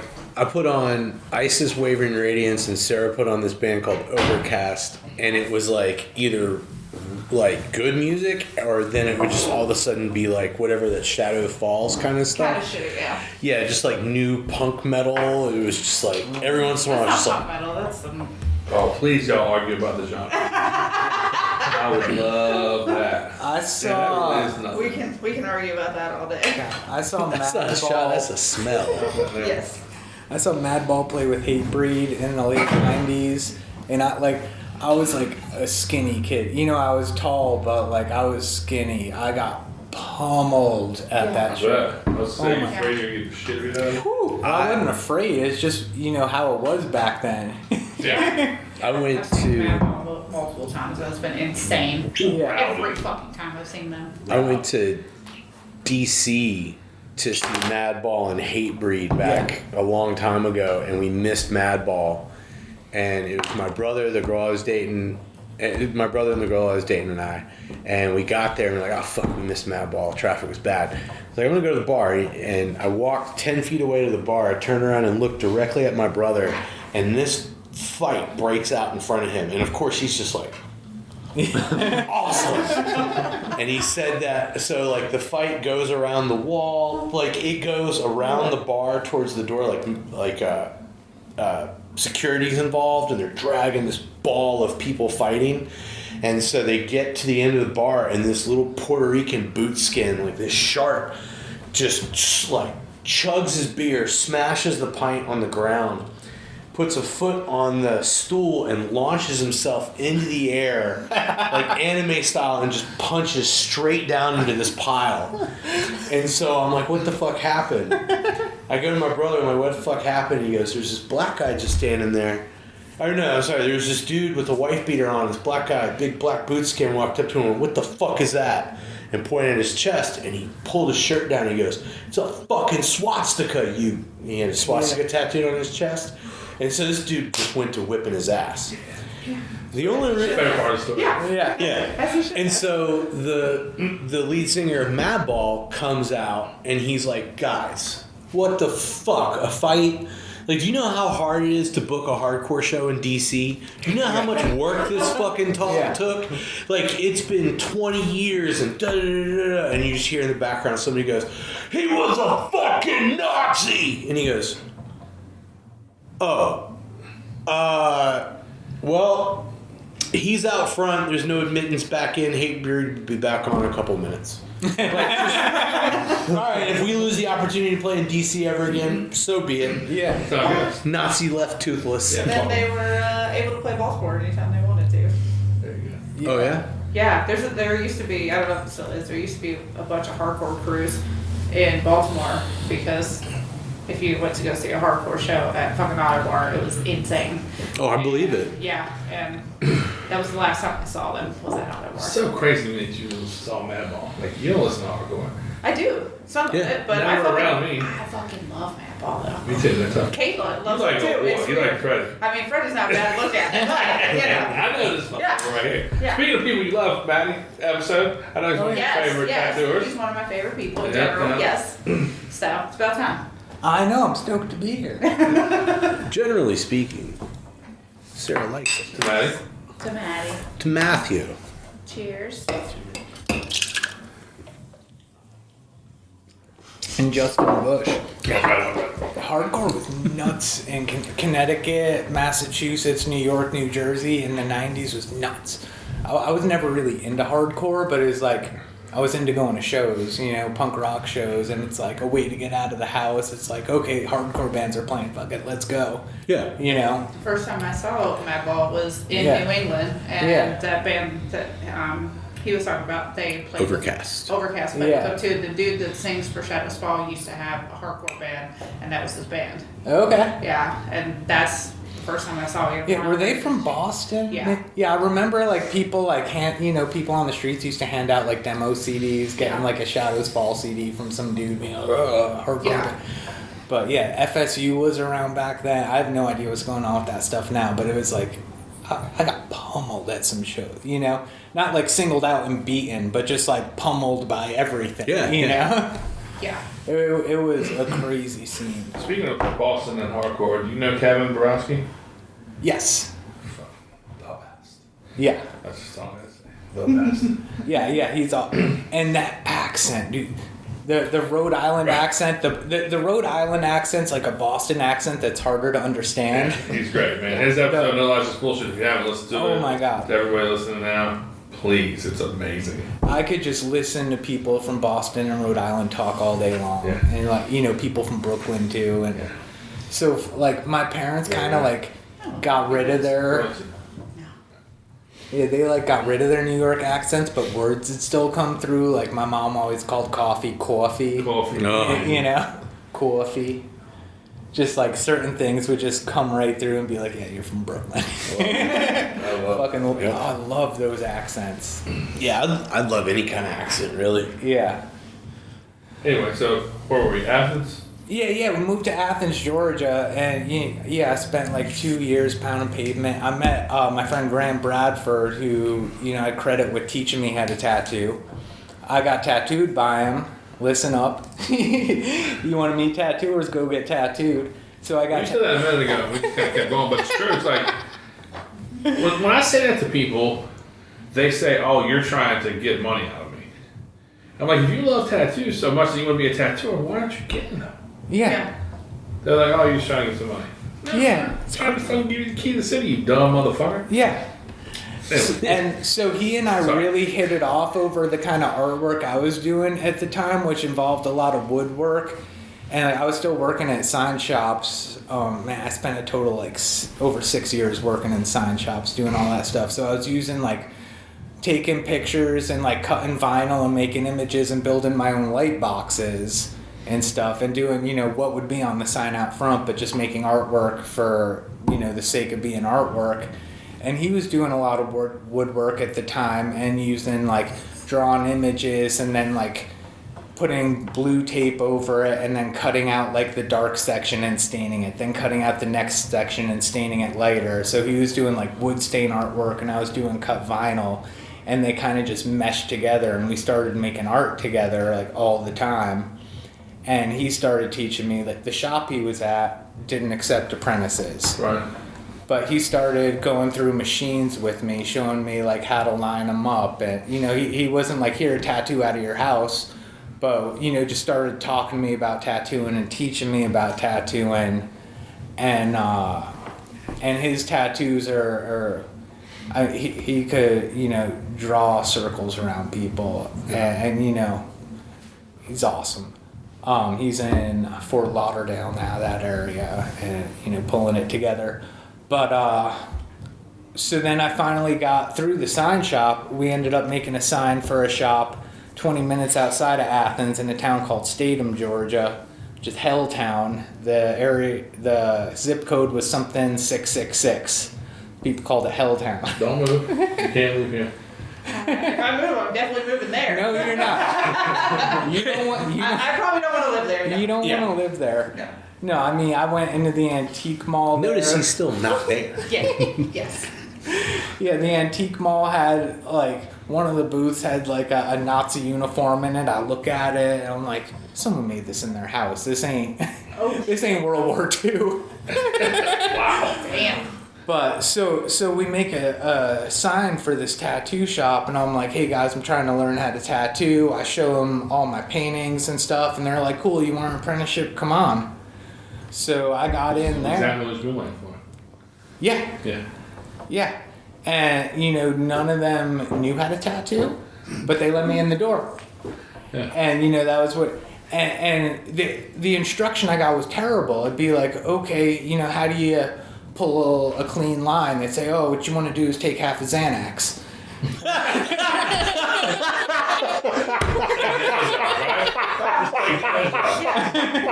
Pretty true. I wasn't expecting that. That's great. Yeah, and yeah. Oh my God, I gotta write that down. It's captured. Damn. Yeah, I mean, this was the Wild West to me, and it's like I'd never been treated like such a foreigner. It's like you know, I'm a Yankee, which I didn't know was a problem. No, major problem. I can't believe you're right now. Yeah. You know, these people had never met a Jew before. Like, you know, I heard one of them asked me like, "How come you ain't rich?" That's fucking crazy. And it's not. That's crazy. And they didn't ask me out of hate. It was just like I didn't know about it. What they Yeah, it was what they grew up learning and knowing. And yeah, it was. If they would have known of a famous Jew, they would have asked you about him. Yeah. You know Bob Dylan? Yeah. You know Mel Brooks? That's crazy. So you know Jerry Seinfeld, right? Like, That's fucking wild. Well, I mean, I never met a Jewish person until I moved to Roanoke. sure. It was Adam Saul. I was like, oh, this is the best dude I've ever met. Yeah. You know?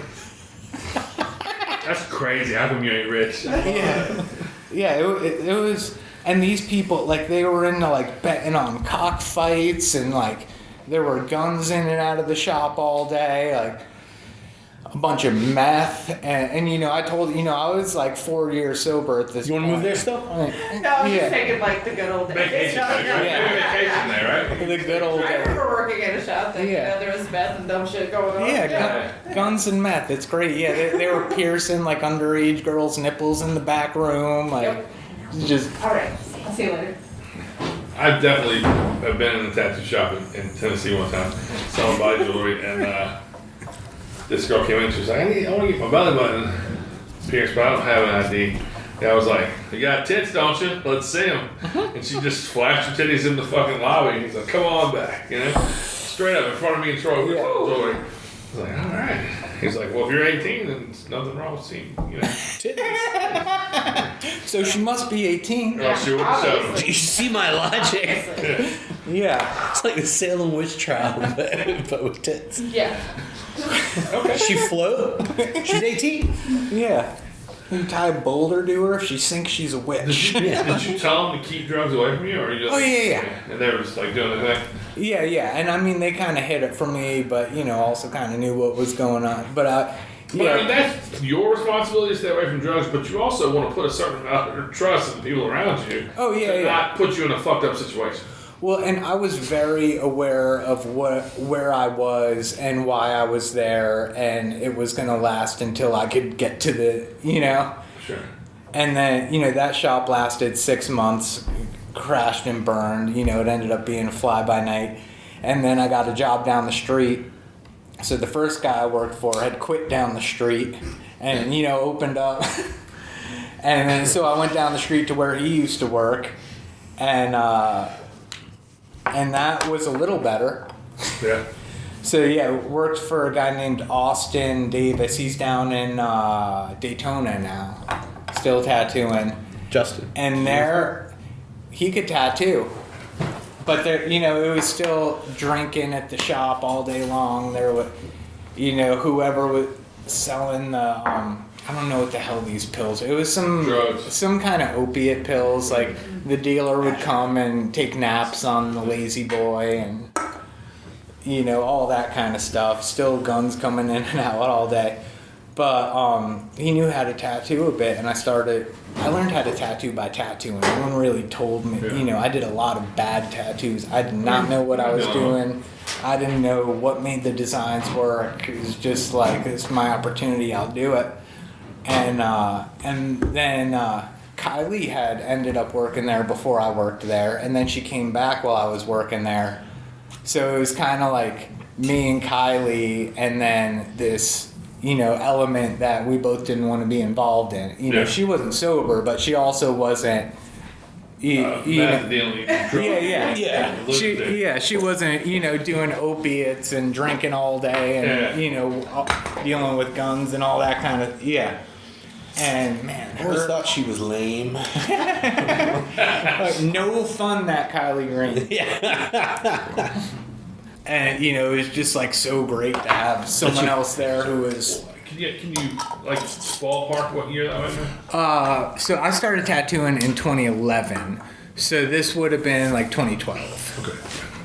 Yeah, and Kylie had been tattooing a few years. She would, was working with that dude, and then like he'd leave this shop and she'd follow him here, then over there, then Right. So yeah, we ended up working together for a year and a half until that shop fell apart. And I mean, it was a wild experience. Definitely. Was she ahead of you? Like, was she able to show you stuff and help? Always. I'm sure she was cool. Like, were you guys homies? Yeah. That's you. Yeah, definitely. We got along real well. We went to a few conventions together. My friend Graham, who would, guide me through. Yeah. It's like, this is what I learned at work today, and he'd be like, no, not like that, like this. Right. He brought us up to Philly, so we traveled up there with him. Me, Kylie, and Graham all went to the Philly convention together, I think twice. Mm-hmm. And then, I think we went with him once, and then Kylie and I ended up working it together one year, which was awesome. We ended up being right next to Mike Rickards. Oh, hell So yeah, it was that just. was also in Georgia? That was the Philly convention. Oh, okay. Kylie and I drove up and worked the Philly You convention. all had a booth together. Yeah, we had a booth together, and yeah. And Kylie was working with Smalley at the time. Like, he came up that weekend. Big Jay Smalley, that's the homie. Yeah. So that other shop fell apart. That's a whole other story about meth and whatever. That whole bag. A whole bunch of stuff that's not that interesting, and then that shop my buddy Graham worked at finally hired me. I'd been tattooing 2 years at this point, and like I kept going there and getting tattooed. I got tattooed by Chris Perry. who ended up helping me a ton. He's in Durham, he lives in Durham. He's tattooing in Raleigh now. I heard tattoo, 30-year tattooer, fucking awesome dude. You know, old punk rocker, metalhead, musician, skateboarder, fucking tattooer to the bone. Love that dude. So I finally got a job at Pain and Wonder, which was like a real tattoo shop in Athens, Georgia. Pain and Wonder. Pain and Wonder. No, I looked at the wall. I was like, Pain. I was just thinking of like what the signage would be like. Like there's just, you know, you hear a great tattoo shop name and you're like. The front door, painted in the 90s, had like banners that said Pain and Wonder with like a swallow and stars and stuff, and at the bottom there is just like a big pussy. Like On the door? painted on the door. No. Not super obvious to the passerby, but like I think that they just It's a huge vagina. It wasn't obvious though. it's like if you looked at it you'd see it, but like people just walking by on the street wouldn't know. like if you knew what you were looking at, not everybody knew what they were looking at. But Not everybody's seen a vagina. No. If you hadn't seen a vagina, it wasn't obvious. But if you had, So if you had fucking seen funny. one, you knew exactly what it was. yeah. Just everything I hear makes me think of this stupid fucking Instagram dude, that skateboard kid. He was like, you know, it just kind of rips, dude. Just have a pussy on the front door of your business. Yeah. Rules, you know what I mean? Maybe that's what you should do on the back, that back wall back here. And it's Yeah, just a pussy. giant. Like this is what we're about. So that shop was Those are these started tattoos, in '95, I think, by Watson Atkinson and Mitchell Atkinson, Okay, yeah. the twins of Pain. Amazing, yeah. We're just not gonna be Yeah. told themselves today. That's fucking. No, I mean, no, nothing beats. How do you do a straight line? Well, first you want to start Yeah, That's fucking amazing. The twins of the pain. twins of Pain, and I think Salvik was the Wonder. He was the other guy. Pain and Wonder.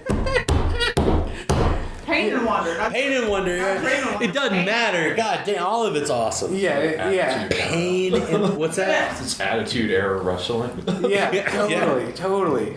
I'm gonna make you a shirt for Christmas. This is Pain and Wonder. We better hop on the good foot because it's only a couple weeks away. Back in the day, we did 10 It's like days. 7 days. Yeah, Becca this morning was like, you know, it's like next week, like next. No, It's next week. Don't fucking remind me that it's fucking next What do you week, care? by the way. Yeah. I got a wife. Who cares? Oh, I gotta know when to get the Chinese food. Christmas Day. Or actually Christmas Eve if you're smart. Yeah. That way you don't have to go out on Christmas Day. That's when we do it.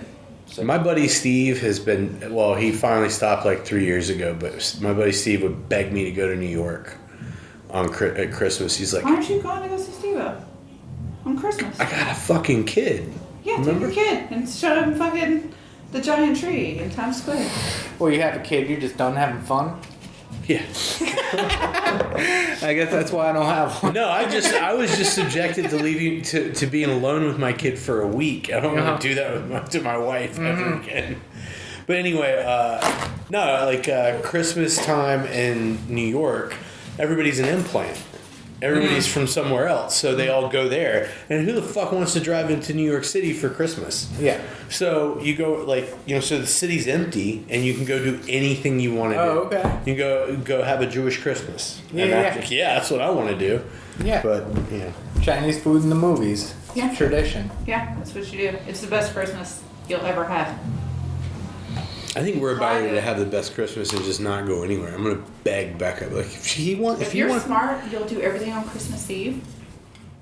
And then Christmas Day, don't fucking go anywhere. Eat Chinese food and just watch movies and don't get out of your fucking pajamas. It is the best day you will ever My have. wife will not allow me to give my son Benadryl and melatonin, so no, we can't do that. I'm sorry. I'd love to lock that kid in the car for the day. Alright, well, y'all have fun. I will see y'all later. All right, Peace. good to see you, Sarah. I'm gonna hit you up. No, she's not. Yeah, no. About Yeah, an no. idea I have. Tattoo wise. Oh, I love ideas. Yeah. Yeah, I gotta come back down and tattoo soon. Yeah. She Yeah, I ain't scared. she's really big up on this. She's like, I had an idea, and we're all like, Yeah. I used to have I'll go to this ideas. fucking chocolate lady. When I started getting tattooed, I had all kinds of ideas. I found, it's best to just be like, yeah, that's cool. I don't have much room left. I have to be very thorough. Yeah. Yeah, it's actually kind of funny. Like, I was just thinking at the beginning of getting tattooed, you're like, I know what I'm going to do on both of my arms. I know what I'm going to do on my legs. I know who's going to do them and when I'm going to get them done. And blah, blah, blah. And then, like, eventually that all flies out the window. And then you're just like, I'm just getting tattooed. And then you get to the point where we're at, where it's like, I really like you, but not like you're not tat-worthy. Like, you're not open space worthy. Like, I only want to get tattooed by my homies now. Yeah, Like, you start getting picky again. Yeah, I'm like, you're cool, but I don't need a tattoo from you. Yeah, I mean, I'm more like... It's terrible, but it's true. When you have, like, spaces that big or smaller, you're just like... Or it's just your butthole. Yeah. Yeah. Your balls or Yeah. your armpits. It's for- God, I gotta get my Like, Armpits done.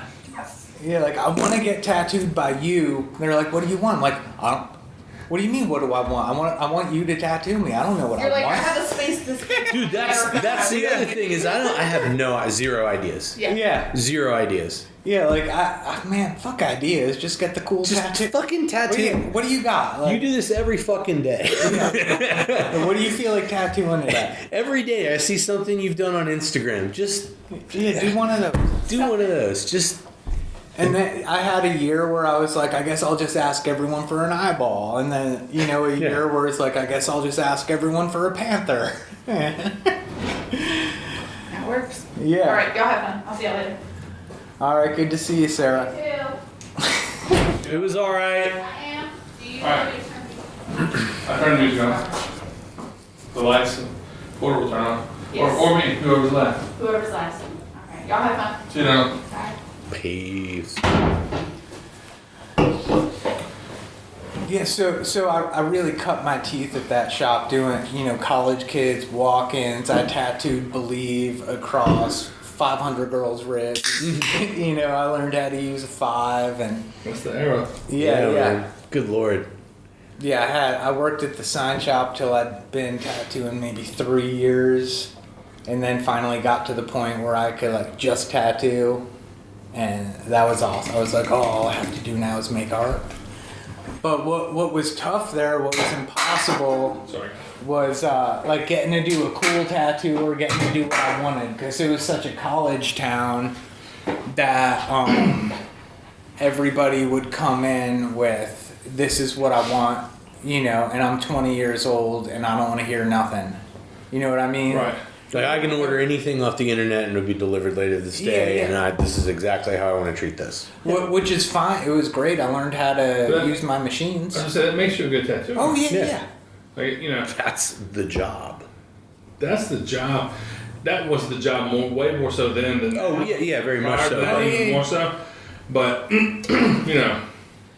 And it was, it's just a proven thing. Like, Andrew could always draw better than anybody else around him, but he had to learn how to tattoo, and Ancient Art was a busy shop. You fucking tattooed years and years and years of stuff that just people wanted. We sat here and we watched it make Trevor a better tattooer. Oh, yeah. Make Richie a better tattooer. Make Jake a better tattooer. Like, it really does. I understand that, especially now, and for someone that's tattooed as long as Porter, Andrew, of course, and even yourself now, is that it's hard to want to express yourself the way you want to express yourself and have to give other people what they want all the time. Yes. And sometimes you get that lucky stroke where you're like, I want to do a naked chick laying in a bed of tribal, and someone lets you. yeah. You're there. Yeah. And, you're like, I want to do a space dragon, and you're there. But To get that's not every tattoo you guys get to do. Oh, no. Yeah, but the point in the game that you are, it's even though you've been tattooing a long time now, you still don't get to do that shit every tattoo. I did someone's, a relative signature on their hand and last week and cleaned it up just enough to make it more spent the time with the woman to get her tattoo exactly where she wanted it and, applied perfectly. It meant so much to her. And she was so grateful. And And you're a nice, thoughtful fella. I'm sure you're happy to make her happy. yeah, and I'm not above that, never. I'm all about doing that tattoo. Porter did a fucking tattoo today of a rose across the dude's arm with Roman numerals. And this motherfucker was cheesing. He had braces. He could not close his mouth. Yeah. He was so fucking happy. Now, he doesn't know that Porter's a bodysuit guy. Yeah. Didn't matter. Yeah. This motherfucker. He was more excited. Yeah. And I was so excited for him. I came at the right moment. The reporter was just about to bandage him, taking a picture or whatever. Man, it was cool as a motherfucker. It was super cool. I've told this, I've said this to customers. Customers ask me what my favorite part of the job is. And I've gotten to a point where, when I've done a lot of different things, I'm not saying I've done it all, but I've done a lot of different things. And my favorite part of the job to this right now, and has been for a long time, is I get to do the coolest tattoo that I get to. I draw it up, put it in a wanna do file, some guy gets it, and it's just I let him check it out. I'm like, hey man, check it out. And he looks at it and goes, cool, thanks man. All right, cool, awesome, I got to do that. I do an outdated tattoo on some, middle-aged housewife or whatever. She's just a customer, just a consumer. I get done, she looks in the mirror and she goes, that's exactly what I wanted. I'm so obsessed with this. Thank you so. You can see it on her face. She's not cool guying me. She's just raw emotion. I've made her that happy. And it took me 10 minutes. But she cleans her house and waits for her kid to get off the bus and remembers a time when she was that bitch. And you give her that tattoo and she's all of a sudden she's cool. Yeah. That, man, I said it a million times. We all do it for the same reason. We all get tattooed to look and feel cooler than we did yesterday. That's 100% true. It's 100% true. Tasmanian Devil, Rose, bodysuit. We all do it as armor against the world. I feel cooler. I look cooler. I am cooler. Yeah, people assign all that. I'm sure y'all deal with people who are like, well, I've thought about this for a year, and it's got it, and it means this, and it means that, and it means that. And I love listening to that so I can go, you can get a tattoo because it's fun. And they're like, well, I just whoa, let me ask you something. Do you remember the first tattoo you ever saw? And they're like, yeah. I'm like, how did you feel about that tattoo the first time you saw it? Were you like, oh, that's so meaningful? No. You were like, that motherfucker sells drugs and they fucking have a knife in their pocket. Or maybe that girl looks at it and goes, oh, she looks sexy with that. Or whatever it is. Something, It's the most extreme, cool version of that. Everything else after that is just trying to move away from that feeling. Yeah. If any of us get a tattoo tonight, tomorrow we'll be looking at that motherfucker in America. I just got my back lined out the other day. Hell yeah. Okay. And every time you go in the bathroom, you fucking look at it. I'm like, yeah. Who lined it for you? Jessica. Let's see. Come on, dog. Yeah. What the why didn't you lead with that? Oh, Chesco ass. Shirt off. Holy shit. I showed you the drawing for that. Yeah, that's right. Right on my God phone, damn. right? Yeah. That's just the line. That's what you dealt with for one line. session? God damn. You're a fucking gangster. 35 minutes. No, 37 Yeah, minutes. Hurt. What the fuck? Timothy was there, Jay Rano was there. Justin gets to hang out with all his favorite tattooers. Good ass dad. So That's my armor. Oh yeah. yeah, that's on the wall at you Absolute, never right? showed me that. Yeah, I didn't. Bummer for you, dog. Yeah. Oh, you got to see it live and in effect. Hobby took a picture of it. Got a little butt in there too. Got to see a little Yeah. butt. Yeah. No one wanted to look at Justin's butt 2 weeks ago. Now we're like, fuck You know yeah. what's cool about you having that tattoo? I got you high. You know what's cool about that tattoo is that he talked to me about that tattoo prior to them doing that drawing, about how hype he was to do it, and how it needed to have a certain look and it needed to have a certain weight to it. We talked about that here at ICAT a while. One night just bullshitting. Yeah. You know? So, Yeah, and Chad even pushed it back. They were going to start a few months ago. He's like, no, I want to do it at Absolute. yeah. We'll do it after Norfolk and all that. And Were you upstairs or downstairs? Downstairs in the death metal dungeon. Right next to the Bruno Shrine. Yeah. That room's got a great vibe. I like to feel that room. I had an appointment to get my back started, and he postponed it, and I was upset. I was also a hothead prick at the time. But I was very pissy about it. And Bruno was just, I called Bruno complaining, and he was just like, shut up, you're going to get a better tattoo. He didn't put it off because he's fucking off. He put it off so he can do a better version of it. He's going to draw it better. He's trying to get it tuned in. Just shut your fucking stupid mouth. Shut your little whore mouth. Damn. Oh, he was... Yeah, he would get in that ass. He'd give it to me, because I needed it. And then the day of, he drew it on twice and took it off. And it was just like, I don't know if we're going to get there today. Go smoke a cigarette and come back. And so when I went to smoke a cigarette, I called Bruno and go, your man might not have it anymore. I don't know what's going on. And he's like, what? And I was like, yeah, he drew this thing on twice. He can't get it fucking lined up. He goes, shut the fuck up. He's like, just finish your cigarette, stupid. He's like, you go up there and get the best tattoo of your life, you know what I mean? Yeah. And then I went back there and he gave me the best tattoo of my life. So yeah, that first one was Cully and I. Anyway. So yeah, one of those years going up to Philly, Kylie was getting tattooed by Timothy. He was working on a big tiger on our side. That's when I met her. Yeah, and we stopped at Absolute, and I didn't Chris Perry had taught me about who Timothy Hoyer is, but I didn't know who Brian was yet. And you know, we go into Absolute, and Kylie's getting tattooed, and there's these, you know, huge 3-ring binders. I start flipping through. It's just like giant tattoo, back piece, sleeve. And just this massive stacks of them in Absolute Art. Absolute Art. What, you know, what looked like 3 lifetimes of work, and it's just like, what the fuck is this? Like, where am I? Who is this? This isn't, you know, in this shop, like the whole ceiling's covered in flash. There's shit everywhere. Just, you know, blew my mind wide open. Yeah. Beautiful, inspiring. One of the best spaces in the world. Yeah. The current Absolute Art is also amazing and special. Yeah, but I'm thankful that I was around for the old Absolute Art. Yeah, I only went in there that once, and like even just bringing it up sends chills through my body. You know. Yeah. Well, no, I remember I was like, I grabbed Keith. I'm like, who's this girl right here? And he's like, oh, that's Kylie. And I was like, damn, she's bad. And he's like, she's getting tattooed by Timothy, big tiger on her ribs. I was like, damn, she's smart too. And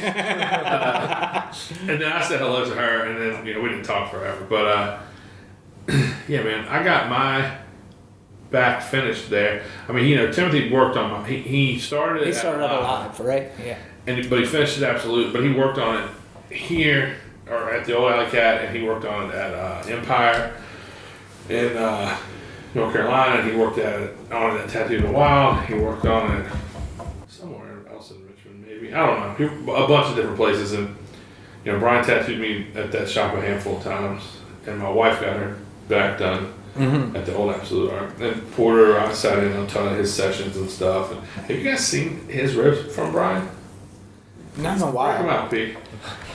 Yo, y'all about to see some shit. Yeah. Wow. That's the second one. Oh yeah. Well, he started this before he moved to Cali. Look at that. Oh, before he went to Tattoo City. Yeah. He lined it and then he went. He was like, he lined it and then like. A month later, I talked to him. He's like, "Bad news. I'm going to California." Yeah. And then Nothing. And then also the mask in the middle. Yep. Oh, okay. And then he also did the back of this arm. Yeah, you kind of know. No, you're right. No, that's that one. He did these praying. Oh, that's super weird. Yeah. Oh, nice. Yeah. He did the snake on my arm. Wow. That snake's got fucking stories. At Alley Cat. Hell yeah. And he did. I got a big peony on my flip phone. Both sides of my neck, both my hands. We were talking, I was going back and forth with Sam about trying to get him to do a sleeve on my wife, which ended up never coming together. But what happened was I saw Holly Setzer's back, and I was like, I want my wife to get tattooed by Brian. Yeah, you did. Yeah, so you can look at that motherfucker every day for the rest of your fucking life, dog. Yeah. I mean, my wife's back is insane.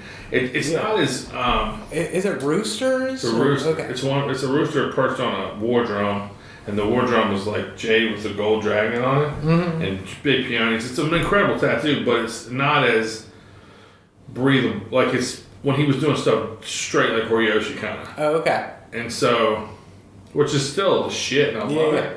But it was, it's just not as breathable. It's not like it's dense, super dense, and no complaints. It looks fucking great, but he hadn't fully like evolved into the Brian that he became. But it's an incredible tattoo. That's like fucking crazy. Yeah. And I look at it every fucking day, and I'm just gassed. Yeah. Yeah, I mean, it is incredibly full, and there's a lot going on, but it still punches readable. you right in the face. From It's you see very that readable. from 2 blocks away, and very fair skin, and you can still see all the colors are popping like that. yeah, It's crazy.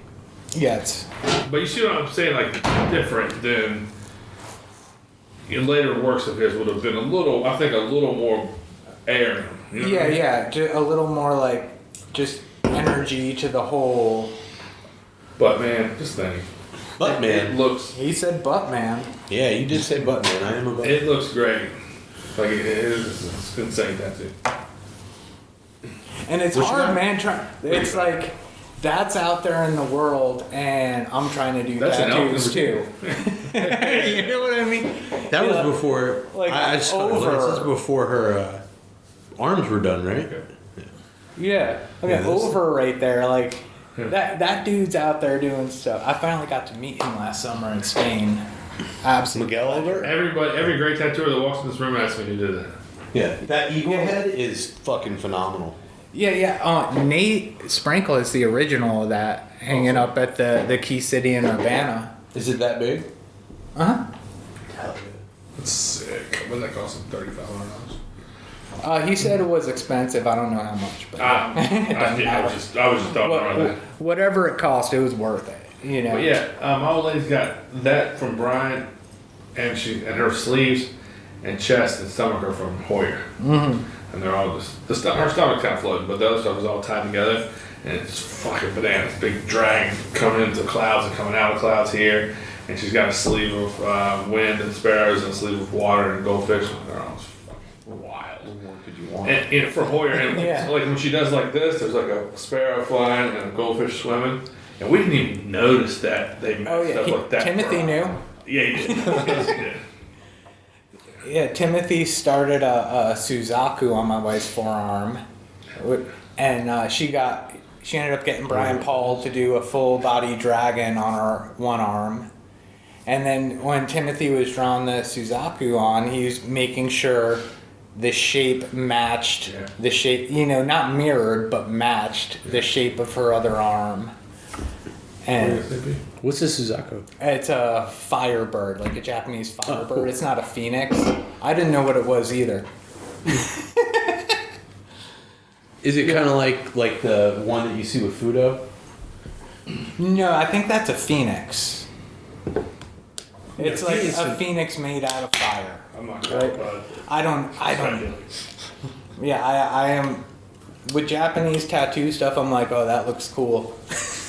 Fair enough. Well, yeah, first of all, I wouldn't dare call something by its name unless it's clear what it is, like a Fudo or a PM. Like, those are the two things I know. A mum. I know what a mum is, I know what wind is, but when it comes to, like, character names, Porter and Andy, they're always, like, dropping names on me, you talking about the fat kid with the fish holding the fish? Yeah. Yeah, like him? Yeah, I know him. Yeah, you talking about the fish and the bell? I know Yeah. that story, yeah. Yeah, we do the best we can with what we got. Yeah, the snake lady with the bell. Yeah. It's awesome image. That bitch crazy. Anyway, big shouts to Brian Bruno, man. What a fucking Yeah. career. What a legacy. I was out there front today, man. Sometimes, when you're into something, you lose sight of it. Forest for the trees type stuff. And last week I was like, just looking at this mural over here, and it's, that thing's right there on the other side of this wall. It's crazy to believe that mural. Yeah. It's so bananas, And then today I was looking at the Bruno, the Naps with our crosses out front, man. Just proud to wave those flags. Yeah. Straight up proud of it. Anyway, so you're still at in our storyline. If we're gonna stick to it. So I was at Pain and Wonder for about 5 years. It was in the '90s. They had a motorcycle hanging from the ceiling. Fuck It looked like Wow. I got a picture of it in my basement. It looked like a carnival in there. I kind of like that. Yeah, it was. The old Alley Cat was a fucking carnival. Yeah.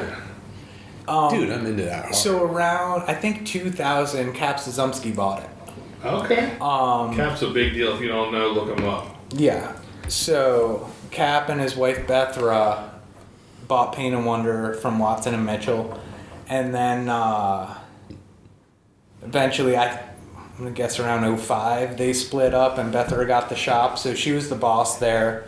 She was a tattooer, but had stopped tattooing, especially by the time I was there. She was a piercer, lived and worked in Atlanta, had her shop in Atlanta. Cap's Timeless Tattoo and her piercing studio were in the same plaza.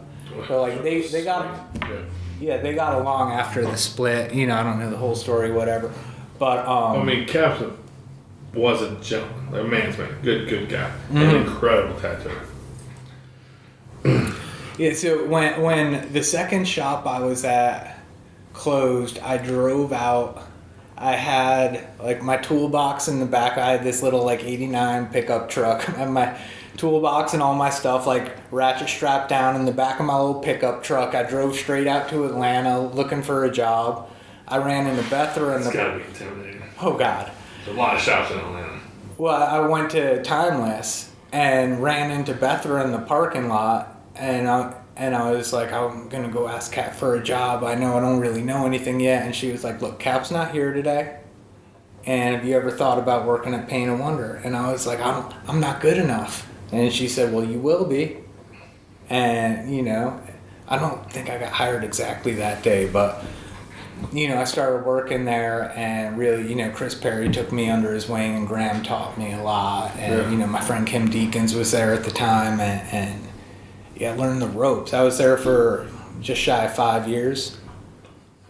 And Chris had moved to Durham or Raleigh or whatever cities. And at that point, there was like no one left there that I wanted to learn from. And my wife and I were getting to the point where it was time to leave Georgia. You know, our parents were in their 70s, and like her parents are in West Virginia. Mine were up in Connecticut, and so we moved up to Frederick. Yeah, I left Pain and Wonder and worked at a few other spots for a little till we moved. But we came up here and super close to her parents in West Virginia. And I love West Virginia. yeah, it's awesome. Yeah, her family is like deep West Virginia. Like I've been to where her grandparents grew up and where her mom was born, which is out by Point Pleasant, like Mothman country. Yeah. Like everyone believes in that shit. Yeah. Like for real. I mean, they'll tell you they've seen it. You know? Oh yeah, and what I think is, I mean, I was out there, and there's a lot of really steep hills, you know, and at nighttime, if you see, you know, a truck driving away from you, it could look like two red eyes up in the sky. Well, this reminds me of what I had to chuckle about. It reminds me of Mr. Deeds, and he was like, Stephen King stopped and got gas at our town one night, and he made eye contact with the gas station, and he lost 150 pounds that night. But that's how it is in that part of West Virginia. It's just like it is what it is, and you know you might not think you're gonna drink the Kool-Aid, but everybody else there, they're on board. Oh, yeah. They're bored. Yeah, there's not much to do out there. Nah, except believe, brother. Yeah, and then, I mean, my wife's family has so many, you know, she's got family members she's never heard of. You know what I mean? Her mom will tell her about uncle or cousin so-and-so, and she's like, who's that? Oh, that's so-and-so, is this, that, and the other. Yeah, her grandpa hopped on a riverboat when he was 18, and then started working. He worked on a riverboat his whole life, became a captain and all that. His whole life, wow. Yeah, I think 8th grade he got on the riverboat. Well, my old man's dad was, 15 and took a riverboat to Norfolk, and then he got on a banana boat to Cuba. And Tony's old man went to Cuba and back before he graduated high school. Huh. That's awesome. Yeah, pretty wild. I wish he was alive to tell the tale. They're all Yeah. but Yeah, those stories are fun. so when you came to Frederick, were you Key City day one? No, I got a job down in Montgomery County. I'm trying to think. What year was that? 20, Roughly. 19, I think like April, May 2019 we moved up here. Yeah. Damn, I feel like I'm known you so much longer than that, buddy. Yeah. The first time I met you was at Pagoda that summer. All that same year. Yeah, 2019. Yeah. And yeah, I mean, being up here is where I got thrown into tattooing and tattoo culture. It's like everything's right here. All this shit I never heard of. People doing tattoos that I wanted my tattoos to look like and having access to them. And so I just, we moved up here. We're like, I don't know, DC area. So, I reached out to people. Who do you know up there? I knew someone who knew Steve at Stone the Crow. Got in touch with him. Came up, did a guest spot. Cool, I'll work here. It was awesome. And then we looked for somewhere to live in Montgomery County, and we were both like, fuck this place. Montgomery County sucks. And my wife knew about Frederick, with her family being in West Virginia over there. And we came up to Frederick, and it was like, all right, this is cool. I'll live here. Ended up having to, drive up here in the winter in my shitty little truck. And every time you say that, I'm sorry to do this to you, but I think about Bruno. He had the tiniest Toyota truck. Yeah, mine was the same. And he was a big boy then. Yeah. He had a miniature, tiny fucking Toyota, low and long bed. So it's stupid looking, basically. Oh, okay. Maroon with the white Toyota. And he's so packed in that motherfucker like a sardine. And that's how he went everywhere. Yeah. Every time you say shitty little truck, I'm just picturing Brian's. You know what I'm talking about? Yeah, because I've been tattooing around a year or so, and he was like, so you're making better money than you've ever made anywhere else? I was like, yeah. He goes, what are you spending it on? And he just stared at me. We were standing out in front of Absolute smoking cigarettes. And I went, shoes? He went, shoes? It's like, I've worked in kitchens for the last 10 years. I don't have any clean shoes. Like, they all smell bad. And he was like, shoes. It's like, shirts. Like, I don't have, I haven't had nice clothes in a long time. He was like, oh, okay. He stood there for a minute. What'd you spend your money on? And he goes, trucks. Fucking hung his head. Trucks. I went, trucks? He goes, well, mini trucks. Yeah, Bruno also was like the king of the three-wheel motion, bro. He was in the hydraulics and fucking lower shit and fucking ground effects, neon and bullshit like that. Bullshit. Hear that purple shit under there? Yeah, he was into that. Yeah, he used to float through Smithfield, Virginia. Bro. That is hard on a purple cloud. I love it. He was here right now. I can't tell you. Yeah. But I remember that purple shit under. I'm sorry, man. That shit broke me. God damn. That purple shit underneath. Can I get some of that purple shit under my truck? He had the hydraulics on a Civic and shit. Like it was just, But I remember drive around the speed bump. He brought that little rusty ass Toyota down here, and we was getting ready to go somewhere. I go, "You want to drive or me to drive?" And he looked at the truck and goes, "You better drive." And I had some kind of Cadillac at the time. He was like, "Yeah, you don't want to get in my truck." Yeah, I mean that thing was awesome. A little 4-speed '89 Toyota, but it thing was for driving around town. It wasn't for Was it for moving to the cold country? Yeah, it wasn't for 10-hour trips. Cold country. Well, he was coming from Georgia to fucking Maryland. So it was quite a bit colder. He said he moved. Yeah. Oh, cold. I thought you said cold. Well, still, they were also. Anyway. But Maryland cold ain't Boston cold. It ain't New York cold. It's not even Philly True, but it's all the cold I know is this area. Yeah. But if you was here 2 weeks ago, it was motherfucking cold. It's kind of the only cold you want to know, really. Yeah. The last 2 weeks here it sucked. It has been brutal. But anyway, today got up in the 50s. You know what I mean? It was another beautiful day in the Shenandoah Valley. Fucking right it was, bro. I come downstairs, I look at the lake, go, it's kind of warm out here. It's 40 stuff.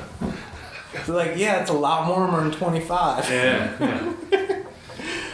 But, I worked with Steve at Stone the Crow for a few years. It was great. And then my wife working in the hospital, I had days where I was just alone. I went, I got tattooed by John Rippey, went and got tattooed by a few guys at the shop. And Was that at Key City or was at that? Key City, yeah. And, they were like, hey, I understand you just moved here. You don't know anyone. Come around, hang out. So I'd just go stop by, spend half an hour there just kicking it on days I didn't have anything else to do. And then it was like, hey, guys, can I just come here and paint one of my days off every week? Sure. So for a year and a half, I was there every Friday on my day off, just hanging out in the back painting. Do you know how I met Tim? No. What was the shop that John and Tim was shop guy? John, it was Classic. Yeah, Classic Electric. Yeah, Classic Electric. Me and Dave Boysen were coming back from Chris O'Donnell's house, and he goes, "Hey, there's this guy John Rippey doing some pretty killer tattoos. Let's go see that shop." And I was like, "Great." Mm-hmm. And Gary worked there. Yep. And we go in there, and Tim was working the front, and everybody just quit. Yeah. I'm talking about just quit. And me and Dave walk in and we're like, hey, what John around? And he's like, nah. We're like, Gary, he's like, no, not around. And I'm like, what, is the owner here? He's like, nope, he's not here.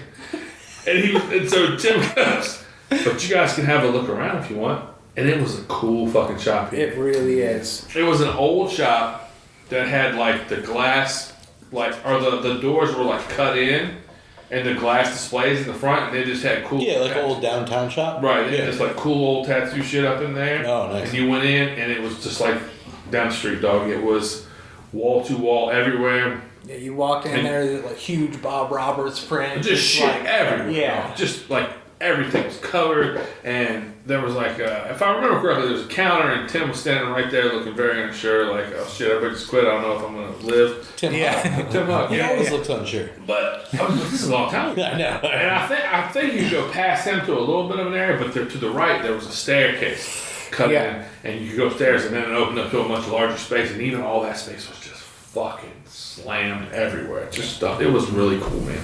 Really fucking cool. And me and Dave just walking around, and we were just like, there was nobody in there except him. And we were like, I guess we'll leave. And we went to an antique shop that was like on the same block, and it was ill. And then we drove back with it. So, but Tim never told you that day what happened. No. Yeah, I think he said something really safe, like, we're about kind of in a transitional period or something. Something. He was very nice too. Yeah. Then what do you say? You know? And I saw I dropped some stickers, and I was like, oh, well, we do this thing, and I dropped a lot of stickers, some kind of stickers on me rolled out. Yeah, but it was great. So I spent a year and a half painting there, and, asked him for a job. I lived in Frederick. My wife and I ended up buying a house in Frederick, which is the coolest house ever. Maybe not ever, but it's up there. It's mid-century. It's awesome. I fucking love it. I want to see it. Yeah. I want to see something other than Key City. Yeah, because come over. I say that because I've only been in Key City. That's the only place I've been in Frederick. One year we went up there, Porter's working the convention, the Key City convention, and I don't know if you split your pants or if you were just too hot or what. Anyway, it was too hot, and I split my pants. I had to go shopping. I had to get Porter a whole outfit. You had to give me pants. Pete. You may have got me some socks, new tube socks. Put it this way. He was desperate. Yeah. I split my pants a few weeks ago. It's fucking embarrassing. That's so funny for guys that aren't fat. You know, you guys are regular. Yeah, guys out here splitting your pants. It was all dark. There was this, I was trying to move this tree stump away from where my car was parked. I just, all right, that just happened. Anyway, so when you asked me for a job, how long ago was that? Man. I'm not going to hold you to it, just roughly. Yeah, I've been there 4.5 years now. Almost 5 years. Yeah. That's crazy. It does feel like it's been longer than that. I just feel like you've been coming around here for a very long time. Yeah, well, I was coming around here when I still worked at Stone the Crow, too. I was here at the 20th anniversary. Oh, you weren't there yet? No, yeah, I wasn't at Key City yet during that, I don't think. But were you rolling with them? Were you rolling maybe with I did. Maybe I just started working there then, because you're coming up on 25, right? Yeah. Yeah, I was probably in my first few months at Key City when that happened. Yeah.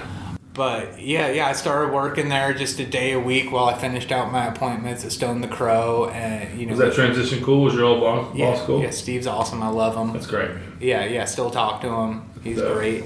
some of the guys who work there come up to paint night. My buddy Danny comes up. We do paint night every Monday. Not every other Monday. Yeah. We do paint night at the shop. It's awesome. So who was the crew when you got there? It was Rippy, Gary, Rippy, Les? Glessner, Dave Waugh. So he was already working there. Yeah. Yeah, Dave Waugh was there when I was painting there all the time. Were you there the night I came up and recorded? Yeah, I was there when you recorded the Dave Waugh episode. Wild style. We partied that night. Good. Yeah. Yeah, I miss Dave. I love Dave. Hope he's doing great. He's in, I think, South Carolina now. Glessner, Vinny had left. Yeah. Matt Torres had left. Tim, Nate. Nate. Yeah. I remember Porter. I thought about you going into Nate's station and seeing the line drawing of a Chris Farley tattoo. Oh yeah.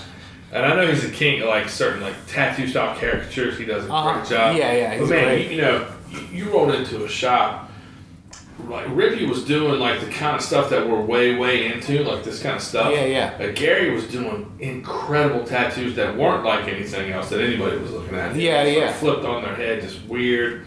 It was taking traditional ideas and making them weird, fun. Yeah, and the thing about that is having those ideas and then making them so you can tell what it is when you look at it, and it looks awesome. Like his tattoos are beautiful. I love them. Yeah. And then Glessner, who's just like, by the book, traditional tattooing and hard working motherfucker. Yeah, he's painting his fucking ass off. And then Dave Waugh's a legend. Yeah. And Nate's there just killing. Yeah. Like he rolled in It's all that, bro. intimidating. I'm sure. But, I mean, but your tattoos today are a result, I'm sure, of the pressure that room put on you. I mean, you're now that guy too. You're killing it in that way. Thank you. Those guys were killing it then, and that pressure. I 100% do not feel like that. But I appreciate hearing that. You know what? Maybe if you did, you'd fall off. Maybe. But the tattoos that you're putting out now are the caliber of your peers, the people that you work with and work with. You put out high level shit, and here at the shop, like we've talked about seeing you become that guy. Yeah. Man. Key City was where I had people telling me, like I'd be like, oh, I want this to look better. What do I do? Or what's wrong with this?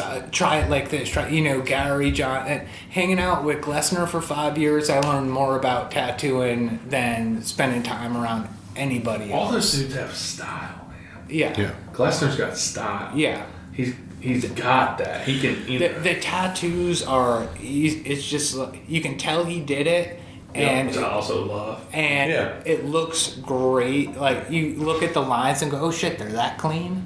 Yeah, he achieves a lot in very little. Mm-hmm. Like in a very little space, he achieves a lot. The last time you came and you spent the night here, you left a bunch of drawings on that counter, on the light table. And every one, I was just like, God damn it, man. I did? I think there was a piece of tracing paper with a... that I was just doodling on. Yeah, you doodled there was the Cheska skull somewhere in here, and you just kind of like, all right, I'm going to draw a biomech skull. And I've stared at that thing like, God damn it, I got work to do. Like, it was like... That's exactly what I was thinking while I was drawing it. God damn it, I got work to do. Yeah, man, it's been dope. Just to watch you become that guy, because your tattoos have style now in a way that all those dudes doing it, but they don't look like their tattoos. Okay. Which is also what's cool about all those dudes before you got there. Like in the room together, their shit didn't look the same as each other. There's a lot to be said for that. It's hard to have that many people in one room who have different points of view and people to not start. Well, because it's often the leader, and everybody else kind of falls in that path, which is not bad either. Because I love when a tattoo shop has a point of view of its own, to where like, oh, well, that looks like Texas, or that looks like Asheville, or whatever it may be. But when you have a couple different killers in a room and their shit's not similar, but they're all killing, it's pretty fucking dope. And your shit doesn't look like any of theirs. It might. I don't even know what my shit looks like. It's, you know what I mean? It's impossible. Sure. But, it's like I know what John's tattoos look like. And I mean, Justin, the last few years working with us has fucking turned it up, dude. He's fucking drawing and, putting the work in. And what's it like being around these pricks, huh? Well, that's what I was gonna say. It's like working next to Matty. It lights a fire under your ass, And he's also not stopping. He's also putting out a new set flash.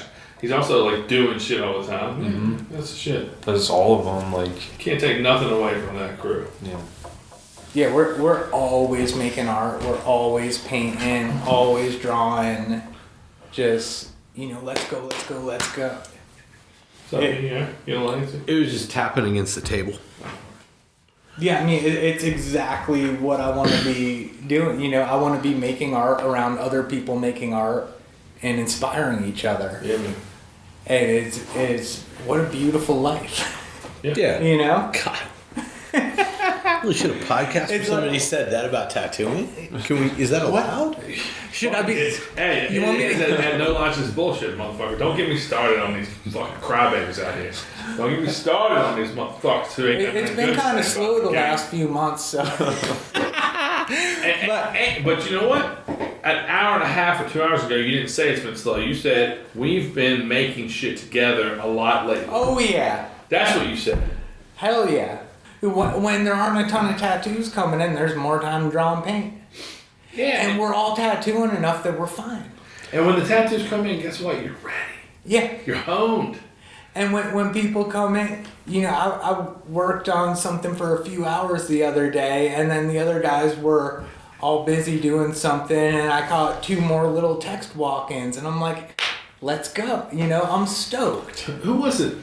There's a thing that a lot of people have shared, and it says something to the effect of tattooing was never supposed to be this. Oh, I mean, Tattooing was never supposed to be like people making getting rich. Tattooing was never supposed to be all these things. It was supposed to be for oddballs, for outsiders, for people to do a thing. And yeah, man, I want tattooers to get paid. I want y'all to make money. Yeah.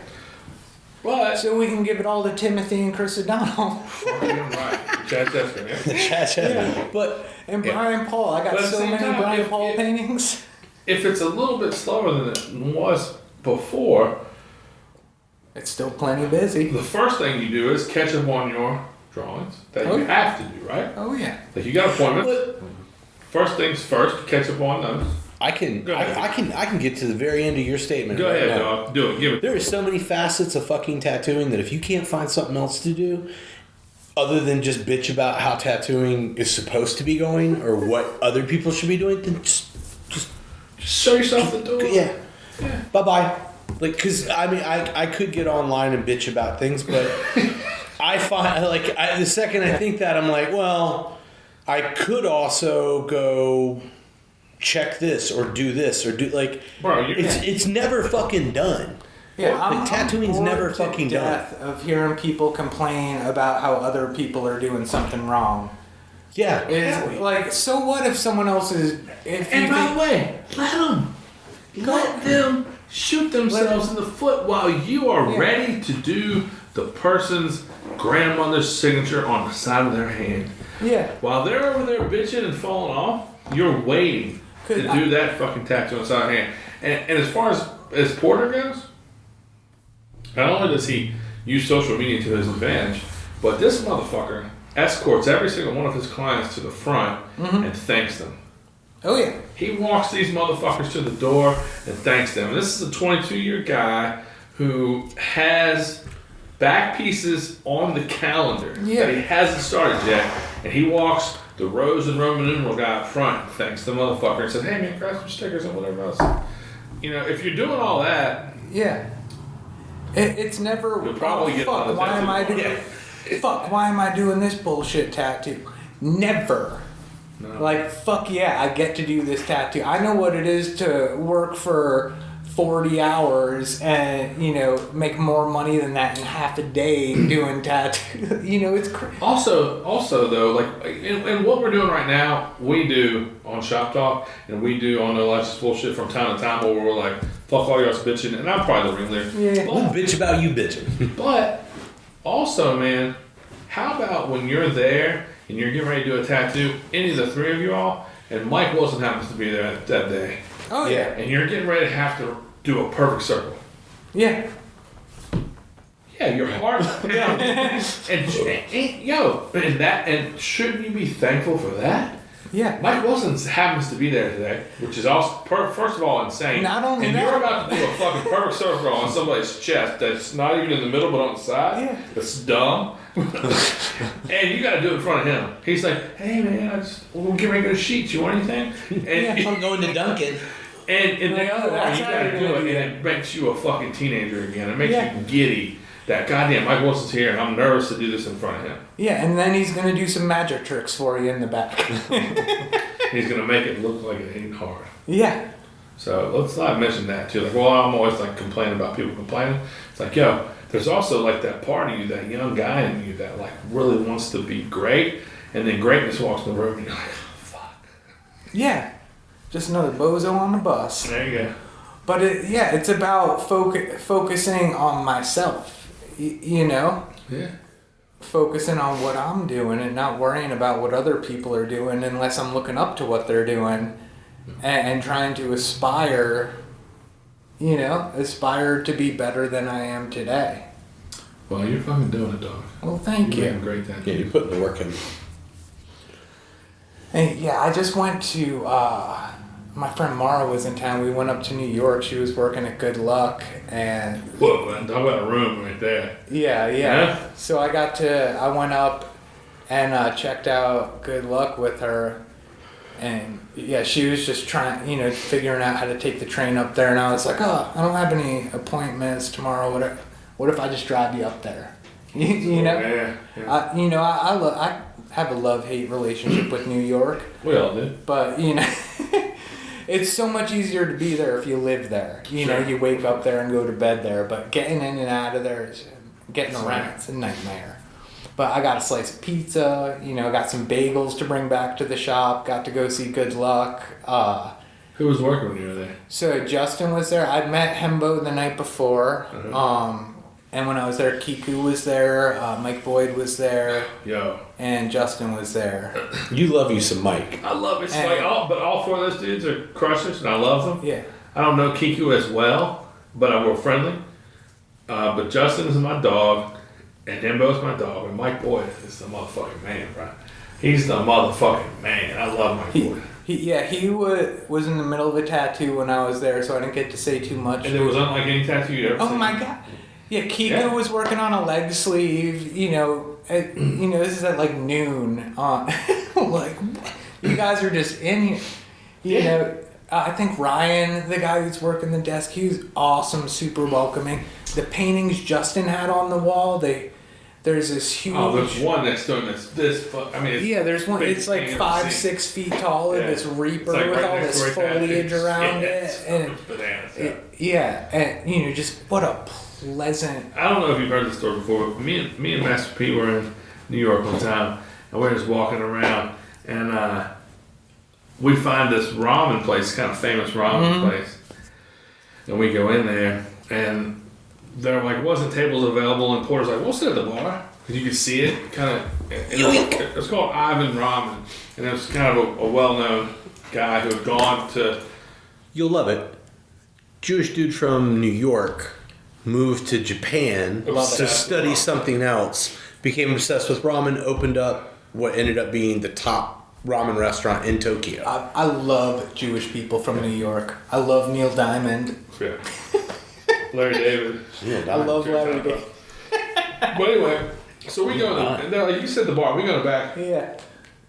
and we're talking, and we're like trying to order, and no one's paying that much attention to us. Finally, a guy comes over, and he takes like our, let me get you guys some water kind of situation. And he turns around, he's got this pile of skulls tattooed on his leg. Pretty young guy. And Porter's like, Kiku? And the guy's like, he's getting tattooed, but he's not like a full-on tattoo guy. And he's like, what? Porter's like, Kiku did that. The skull's Kiku. And he's like, oh yeah, man. Yeah, he did. Yeah, that's cool that how'd you know? And Porter's like, oh, explain to him kind of the look. Like, because they look like Kiku did him. That's how I knew. Yeah. Hey, come on, guy. We each order a beer, And then the guy goes into the kitchen. He comes back and he takes our actual order, and he goes away again. And he comes back a second or third time, and he goes, "What, man? Wait a minute, man." He took a step back and looked at us. And he goes, "You do a podcast?" And I go, "Yeah, we do a thing." He goes, "Fuck." He goes, "Man, I listened to you motherfuckers on the way here today." He's like, I put my bike on a train and took that train this many blocks, and then I got on my bike and I was listening to you fucking guys the whole way. That's the shit. And me and Porter were like, this is the first time this has ever happened to us. Yeah. This was a long time ago. It was the closing of, of the dorm. Close. Look where that was. And we couldn't fucking believe that this guy knew us by our voices.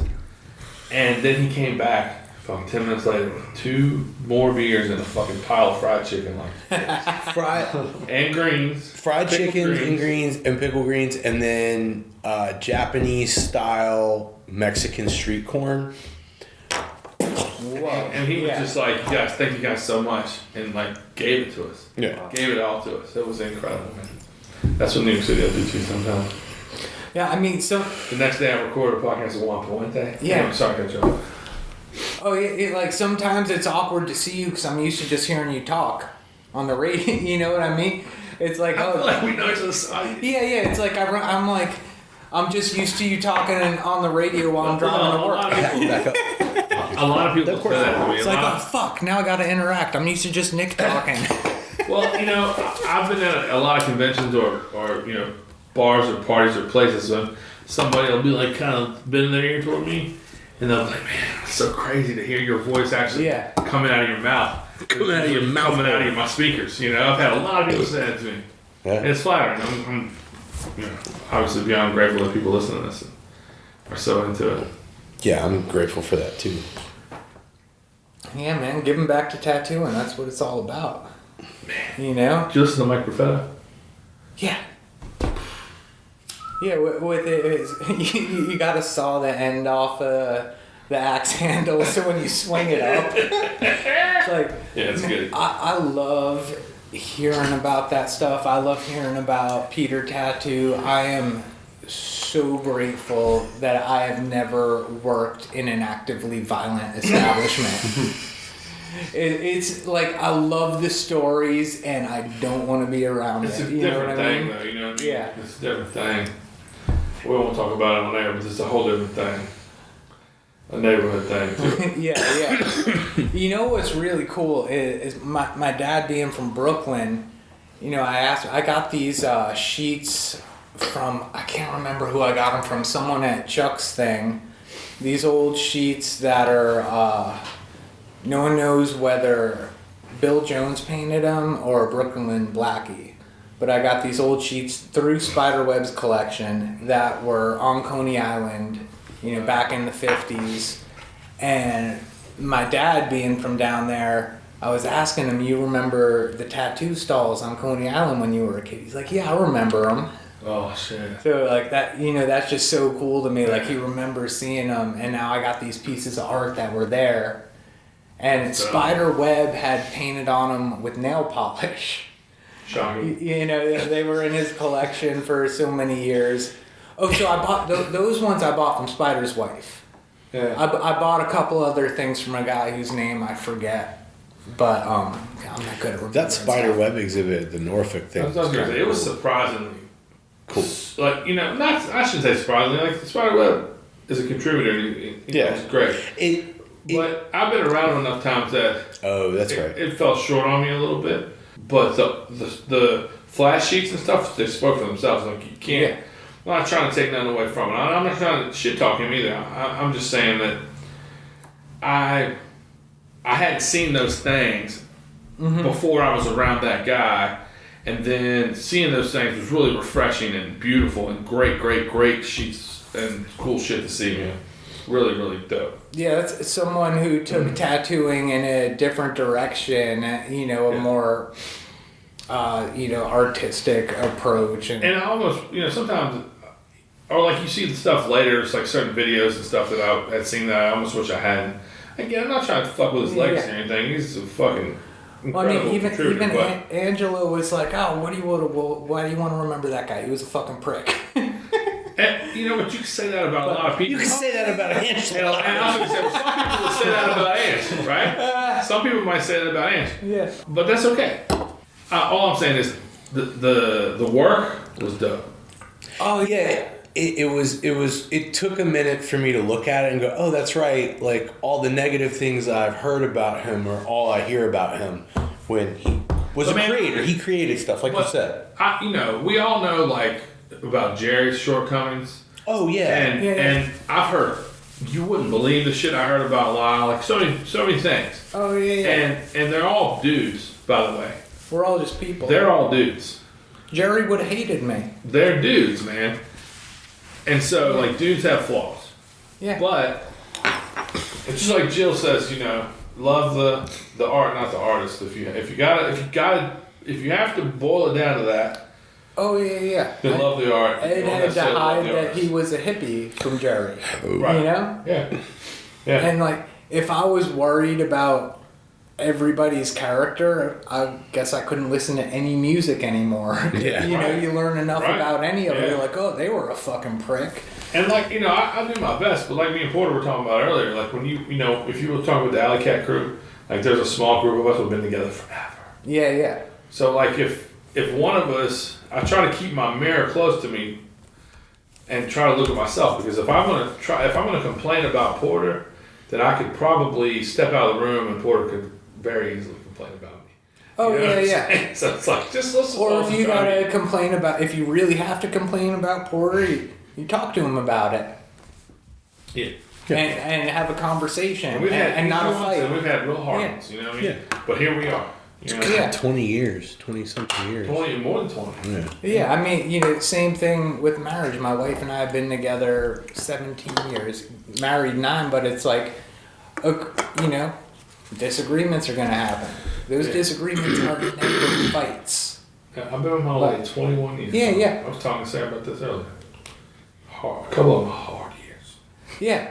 Sometimes you got to talk to each other about some stuff. Or sometimes a motherfucker won't talk to you at all. Yeah. Sometimes, yeah. Justin knows. I don't know.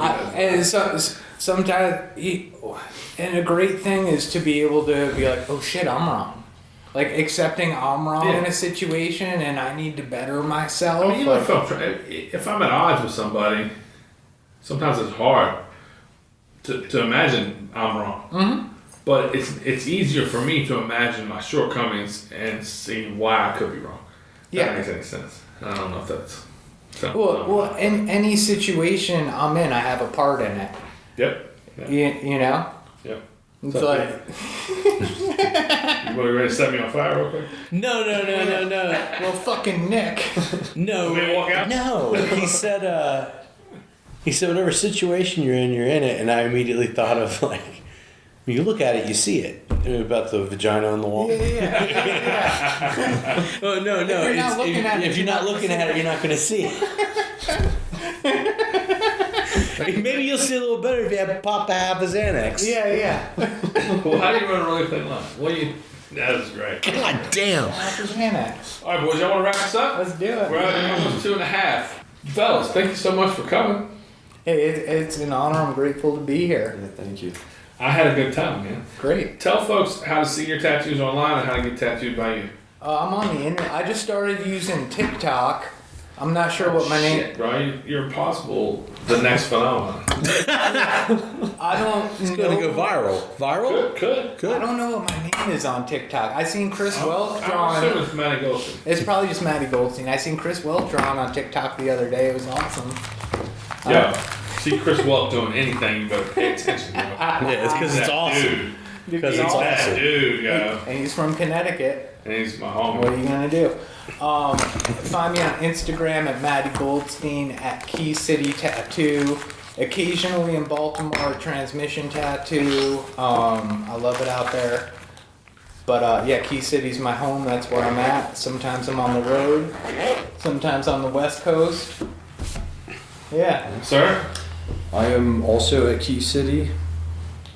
You can find me at Justin Bush Tattoo. Or in real life. Right Yeah. there in Frederick. Come talk to me. I'm there. There you go, Justin's son. there in real Friday life. through He's, Tuesday. Come. he's working hard. He's doing it, man. His tattoos are. I love this rig, bro. Ever since you gave me this, I've been trying to think where I'm hanging this motherfucker. Oh yeah. It's getting nailed to the wall, I guarantee it. Hell yeah. Pete, tell me what's your name is, son. You can find me after popping half a Xanax on Instagram. Running real clean. Look. Real clean lines on Instagram at Porter_electric. So I'm gonna open up a tat school. It's gonna be called Half a Zan. Half a Zan University. Pull some lines, Maybe take your a rap little name. nap. Baby Dan. No, I thought they already had one of those. Oh, I don't know. Rap. Wasn't there a dude some mumble rapper who OD'd on Instagram Live or something? I hope. I don't know. Tell me again. I understand what you're saying. Porter_electric. Pop a half a Zan. What happened to any porter in a storm? I changed it over. Oh, No, it's It also was a good one, bro. It was a good one. yeah. any Porter in a storm. It was so great. You can just. It was good, but it was also really long. Yeah. And I wanted to Porter put Electric is long. Porter. Put Porter's up Electric. front. Fair enough. Porter Electric. And you get tattooed, and you can get tattooed by you right here. At Alley motherfucking cat tattoo, home of No Lies Just Bullshit. All right, yeah. Follow the license bullshit. See y'all. She was thinking about her father who she very rarely saw. Thinking about Rosemary and thinking about the law. But most of all, she was thinking about the Jack of Hearts.